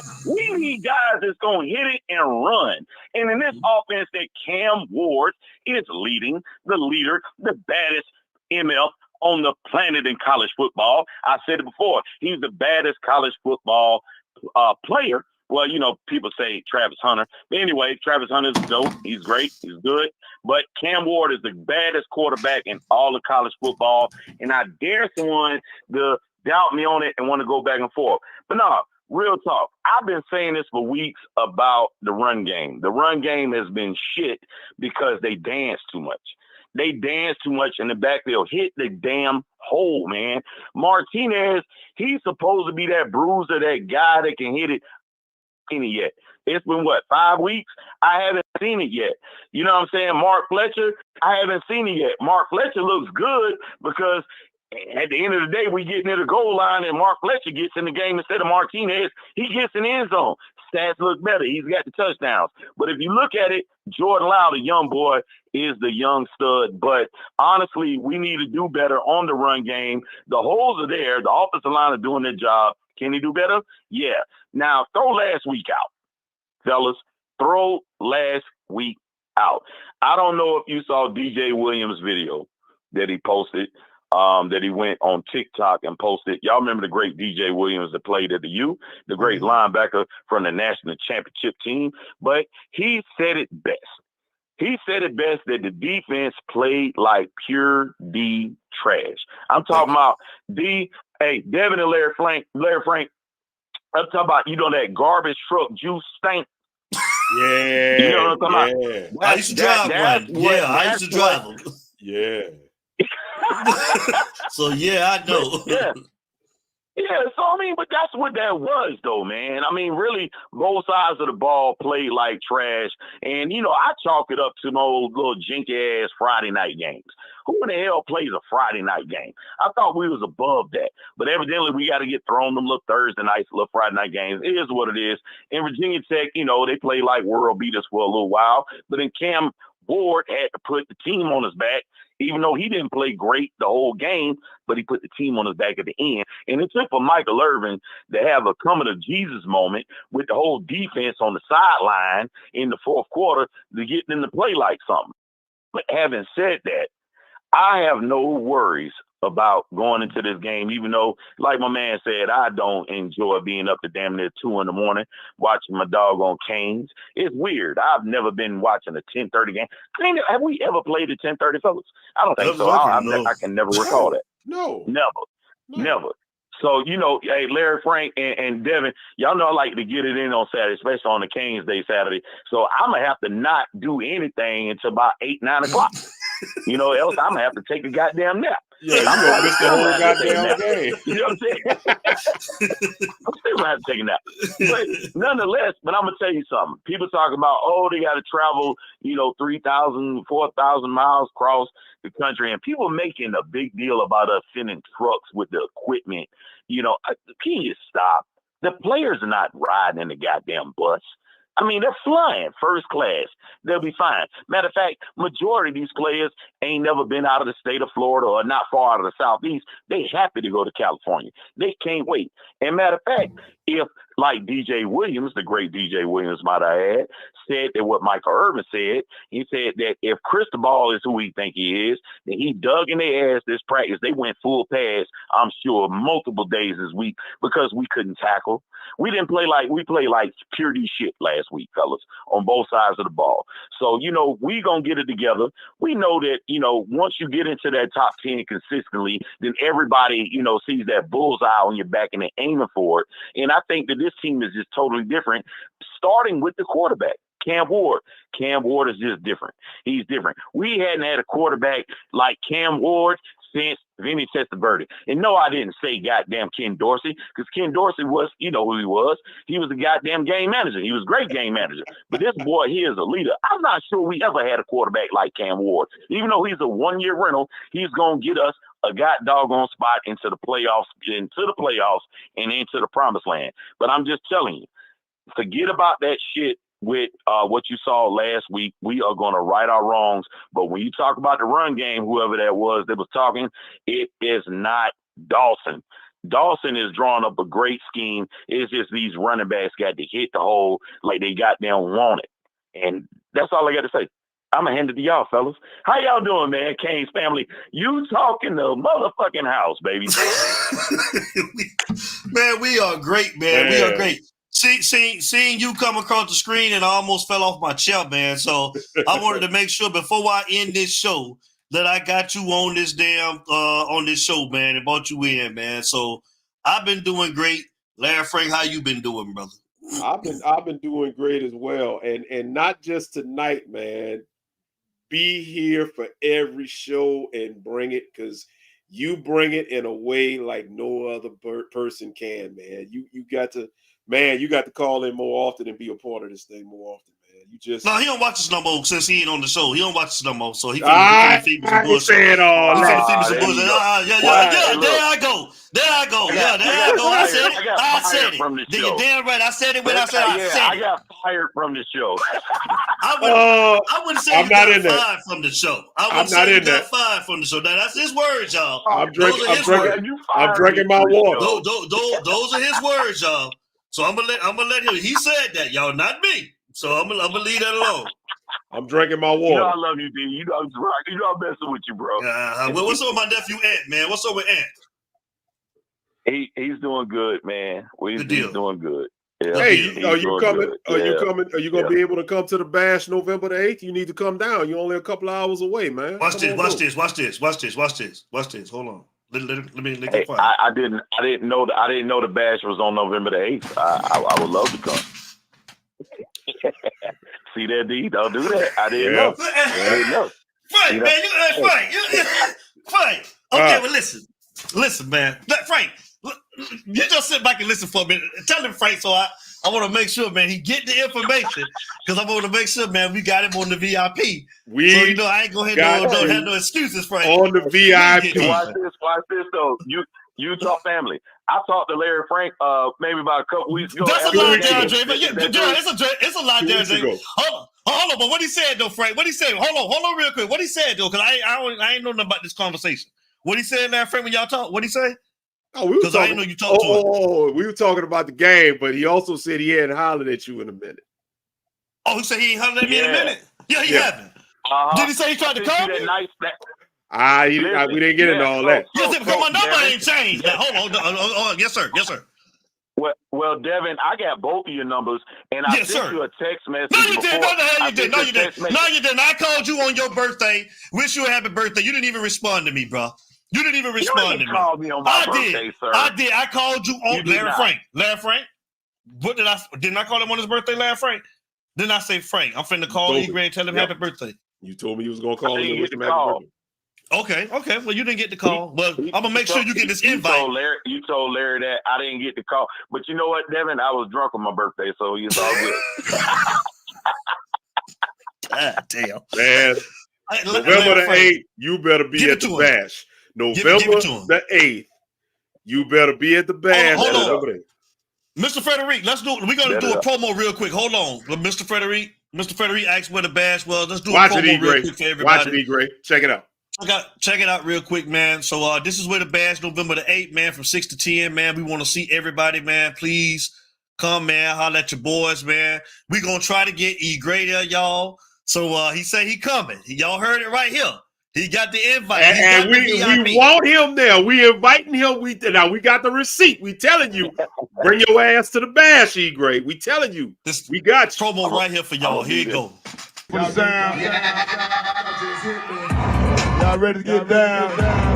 Feel that bass go. Hit some, get some, hit. It's Utah, baby. Just Slick Vic on the mic. That bass hit me. Show up. Y'all ready for the good stuff? Like this shit. Just it's party time, y'all. So get Slick, jump, pony, go get, rock, roll, show up, don't set your body, rock and roll, it's out of control, yeah, pony spread, little soul, in your booty hole, old school style, jive, with it, get it, down south, we know. It's Utah, baby. Right here. E-Gray, you see where it's gonna be at, E. Oh, Gray. my It's gonna be in the bad. city. I It's was gonna be in the vibing. city. Baby, I see it. I was It's gonna be vibing. in the city. Big dog. You doing it. Hey, y'all brothers doing it big, man. I'm definitely gonna be there, man. I'll be there. Count me in, bro. The GOAT gonna be there. The GOAT was squirreling, man, when he was there the other year. The GOAT was in there squirreling, man. So we need some people with knowledge, man, because we got Onk, man. Derek Offer gonna come with the questions. Because like we say, Mike Rump is a question hogger, man. He want to take all of the doggone, he want to steal everything and want to win all of the prizes, man. So we need some people there like you that got the knowledge to be able to go against Mike Rump. Yeah. We need some people out. So we want to see it out. You got the VIP. That's what it is. That's what it is. I'm with it. I'm with it, man. And I'm with it, man. I want to say one thing. Tell Cuban came to kiss my ass. He want to say my Falcons ain't shit. Hey, tell him you like that. You saw that? Kurt Cobain's, baby. Kurt Cobain's had 509 and 4 touchdowns last night. E. Gray, but he can't talk to you. He came to kiss my ass. He can't talk to you, E. Gray. Talk about them sorry ass Dolphins. I mean, they want to talk about everybody else's team but their own team. And guess what? He might have just jinxed himself, like he always talking about teams suck. Because I was seeing that the Steelers are seriously considering sending Russell Wilson to Miami. I hope that shit happened. That'll be karma for his ass. Larry Frank got lucky week 1. We was shaking off the car. I don't want to hear all that shit. I don't want to hear all that shit. We beat y'all. Hey, you go at the Dolphins. You can't come at me. I got my dub. You can't tell me nothing. Devin, you ain't heard Devin say nothing about the Raiders on the Gray, and you ain't gonna hear me say, hey, E. Gray, you know me. You ain't finna hear me say a damn. E. Gray, but hey, my star wide receiver, I told you he was gonna try to get out of there. I don't blame him. I ain't mad at him. I knew that was gonna be a problem when we went and got Gardner Minshew as our quarterback in free agency. We got Gardner Minshew. I can't blame him. If I'm Max Crosby, I'm trying to get the hell out of there too. I ain't staying if I'm nothing. And Devontae, come on to Pittsburgh, Devontae. Y'all about to have a fire sale. I hate y'all doing Antonio Pierce like that. The organization. Antonio did that to himself. Antonio did. He should have took. Ain't no way you couldn't have tricked me into taking that job without getting the damn quarterback. I'd have told him straight up, I'm not taking it. I don't want it if I can't get a quarterback. That's his fault. He just wanted to be a head coach. They finna fire black. Let me stop. But no. Black ass. Hey, black ass. I'm gonna say it for you. They about to fire his black ass. They finna black ass. He out of there, bro. He out of there. Ain't no way I would have let him set me up like that, E. Gray. Ain't no way. Yeah, I feel you on that, man. He's right though. He wanted the head coaching job. But real quick though, fellas, I really do think that I heard a lot of the comments, some of your callers that were on a little earlier. And what they were saying about with the Canes was, I think you had one caller said that the team was getting the big head. I don't think he was getting the big head. I really think that game is one you can throw out the books. I really like what DJ Williams was saying when he posted his video. It wasn't about the big head. It's just like you go through moments. No team is going to bull rush and just kick everybody's ass throughout a 12, 13 game season. Doesn't matter. It doesn't happen, right? Even when the best team that we ever had, the 01 Canes, you know what I'm saying? Remember, we caught hell with Boston College. We had a couple games that we caught hell with. Y'all remember that? You go through those games and you find a way to win, but it makes you better. It makes you to elite status where, you know what? All right, fellas, we slipped up. Now we got to do better. Now, this week, if we don't take care of business against Cal and we come up slipping, then everybody got every right to talk to me like, well, damn, maybe we're not that good. Woo-woo. But nah, I honestly don't even think the 10:30 start, which is 7:30 local time there, is going to throw us off. I think the boys is going to be excited to play in California, which, let's face it, playing in the ACC, and a lot of these boys that's not from California, that's on the team, they never played in that state. This is going to be an exciting thing, man. Honest with you, California ain't shit.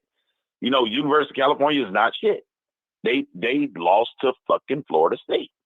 And you watch the film, you watch games, Florida State is not that good, which I've been saying before the season started, and I got a lot of friends that are Florida State fans that are just crazy as hell. But anyway, they feel how they feel. Beginning of the season, the talking heads, you don't remember the beginning of the season. They say, oh, Florida State has the best defensive line or one of the best defensive lines in all of college football. Shit, where? When you lose 20-something players to the draft, how can you expect to be that goddamn great the next year? I'm sorry. It's just not going to be. And then you got certain teams that don't want to buy in to the damn not the NIL, but the transfer portal, like Clemson. And I'm in South Carolina. Y'all know that. I still got Clemson fans still saying that, oh, Miami, y'all ain't done shit. No, I watched Georgia smoke y'all ass. Game 1. Smoke y'all. Don't talk to me. And then I watched Georgia get smoked by Alabama, but they came back and made it a game. But don't act like y'all what people don't understand about Miami, especially this year, is that we've had the pieces here and there. What I give Cristobal credit is that he built the trenches. And Larry Frank and I, we talked about this a few weeks ago, if you remember. He built the trenches, man. And that's how you build a football team, period. And then you can always have your wide receivers and your running backs. And, of course, the main thing is getting your quarterback. We never had that quarterback. We have never had – TVD wasn't shit. Going back to Brad Kaya, he was a fraud. You know, it's a lot of quarterbacks that were frauds. Or I can't say – you know what? I can't say Brad Kaya was a straight-up fraud. If you look at Brad Kaya didn't have the trenches. So, anyway, and forget about that. What I'm saying is that we have the trenches and we have the quarterback. If you have the trenches and the quarterback, you're going to go very, very far. And to DJ Williams' point is that when you have that, you're going to go through bumps and bruises. You're going to have those bad games and little trap games, quote unquote. And that game against Virginia Tech was an ultimate trap game. It was a division game, conference game, whatever. Virginia Tech, common opponent. This ain't a common opponent that we playing this week. It's Cal. We ain't never played fucking Cal, and I don't know when. We don't give a shit about Cal. They're not on our level. So if you're Cristobal, which I believe that he's going to coach them up, and the rest of the assistant coaches, the coordinators, are going to coach them up, and they probably went full pass, like my man said, after that debacle of tackling last week. We gonna jump on their ass early. And I'm sorry. I'm gonna tell you this, and I told you this, Larry Frank, but I'm gonna tell Devin this. Do you know who Cam Ward really reminds me of, man? Cam Ward reminds me of Big Country, Steve McNair, more than anybody. Because if you look at him, the poise that he plays with, he plays with a poise that's like, I'm here to control. I got this. If I need to run, I'll run. If I need, I need to scramble, I'll scramble. I'm going to make the perfect throw. The man makes throws from every angle, kind of like Pat Mahomes. I can tell that's his idol. Pat Mahomes is his idol. But he just makes throws from every angle, but he does not get, thrown off his stage. You know what I'm saying? And so even though he didn't have a good game against Virginia Tech, you know what I'm saying? And he probably was in his head a little bit too much because that was his cousin, his newfound cousin, because they didn't know they was cousins about 5 years ago. But, his newfound cousin and whatnot. He's like, you know what? All right, you know what, fellas, defense, get a stop. We're going to put the team on my back. I got it. I'm going to tell you what. My man predicted the score. What he said, 36 or some shit like that? 38-20. I'm predicting a 50 burger. The 50 burger. Yeah, well, you and Mr. Corey, boy, y'all up there, boy, but y'all passed the 40, boy. Okay. So what you saying? 40, man. What you saying? 50 to what? Because I'm finna get ready to get out of here and get my damn groceries. That ain't never changed. So give me your score prediction. Yeah. Shit, 50 to 10. Fuck it. God damn, okay. Yeah. All right, go ahead. Go ahead. No, go ahead. Yeah. Nah, seriously, 50 to 10. I mean, it may not be 52 to 10 or whatever. I just think that we don't put points up on them. And I think that if we don't, I might be overzealous about the 50. And maybe I'm not.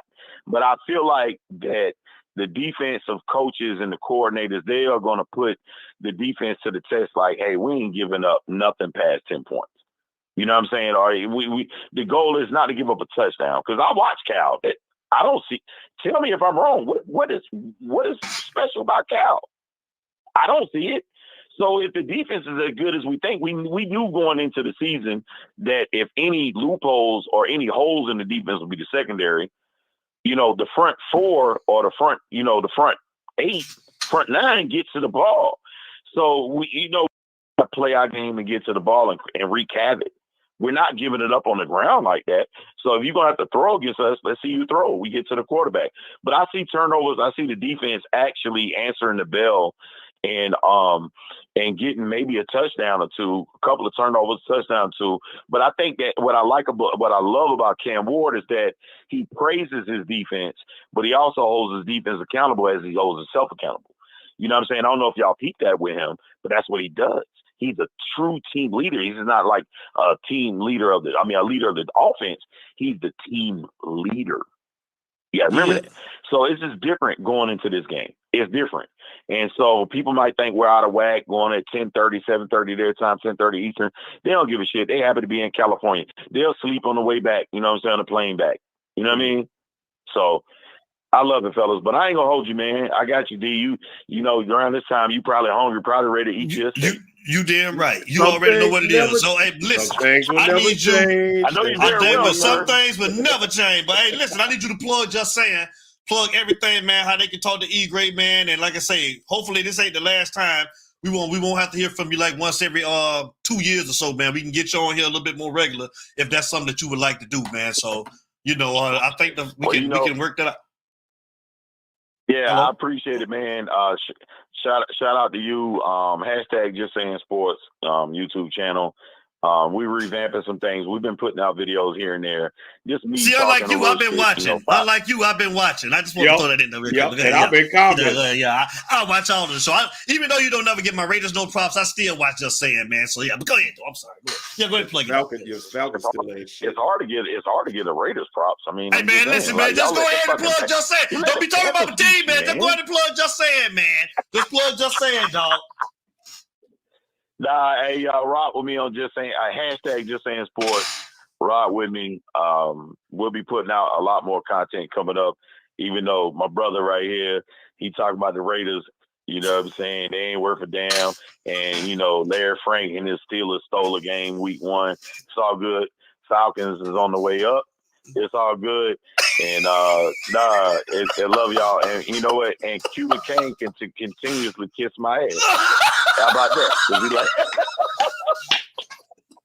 hey, he in there talking shit. He in the chat talking shit too.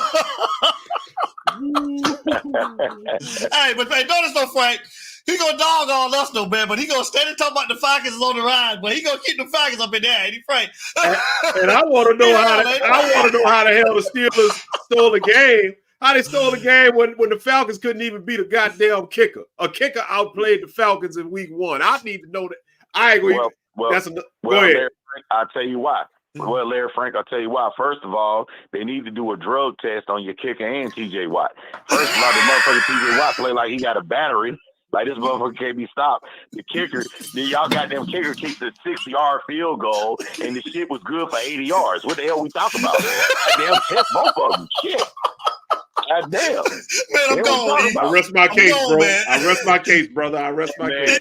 Hey, we gonna be in touch, man. We gonna call you, man. We'll talk, man, tomorrow, man. If you answer the phone, I'm calling you. Man, you ain't call me. My phone works. There you go. Hey, man. Yeah.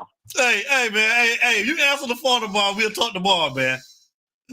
All right, brother. I'll let you. Love y'all, man. Utah family, love y'all, man. Appreciate love you back, man.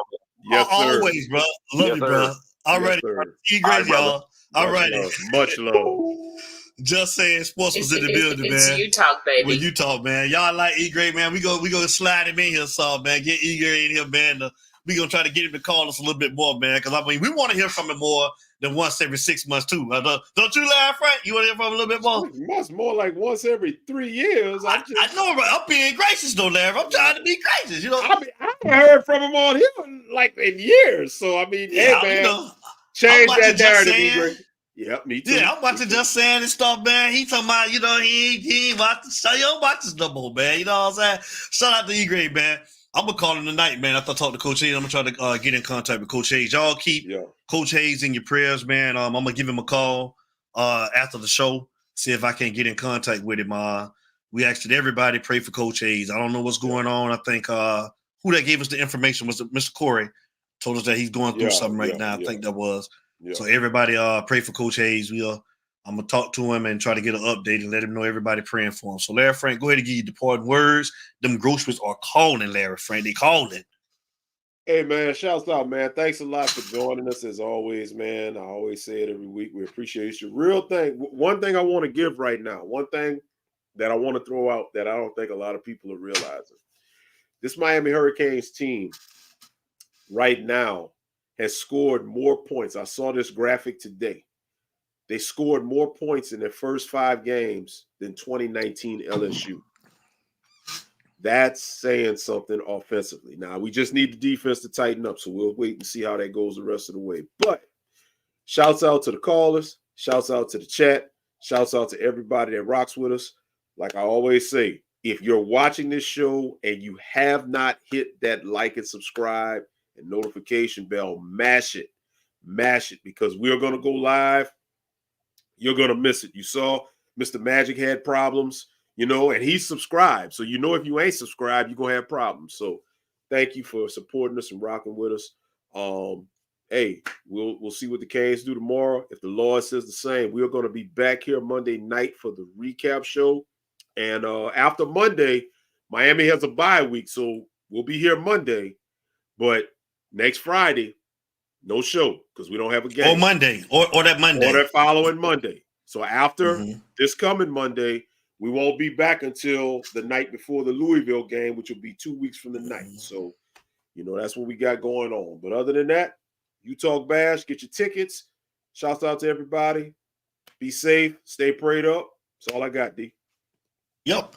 Like Larry Frank say, man, everybody stay safe. Have a great weekend. We got Miami at Cal tomorrow at 10:30, man. So we want to thank everybody for tuning into the show tonight. Like always, yes, get your UTalk Bash 2 tickets, man. You can go on the website. I'm going to put it up at utalksportshow.com. Go there and get your tickets. We're going to have a great time. It's coming up, man, November the 8th. We're going to have a great time. Everybody, we want to see you there. And like I said, I'll be letting everybody know when we have tickets for the Florida State game. I know probably maybe in the next week or so. I'll let you guys know. Shout out to my uncle Eddie Lloyd down in Miami Gardens that is sponsoring us with those tickets, man. UTalk sports show for those tickets, man. Just UTalk in general. I appreciate you, Unc.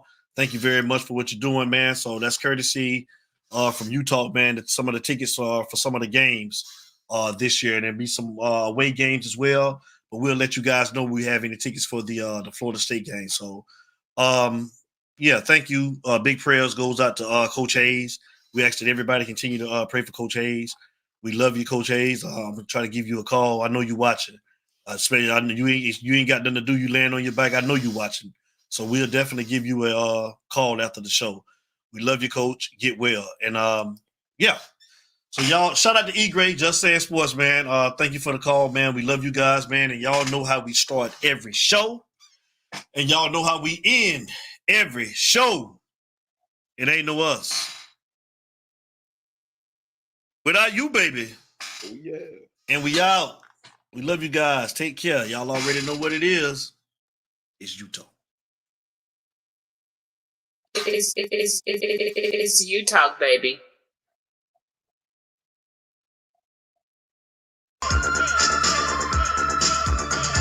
It's UTalk, baby.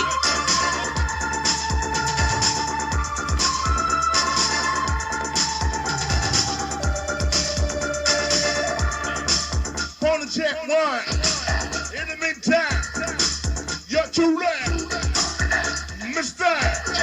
Big A. Backing up Slick Flick with the Mason dress. Like Burger King, got the bigger ding-a-ling.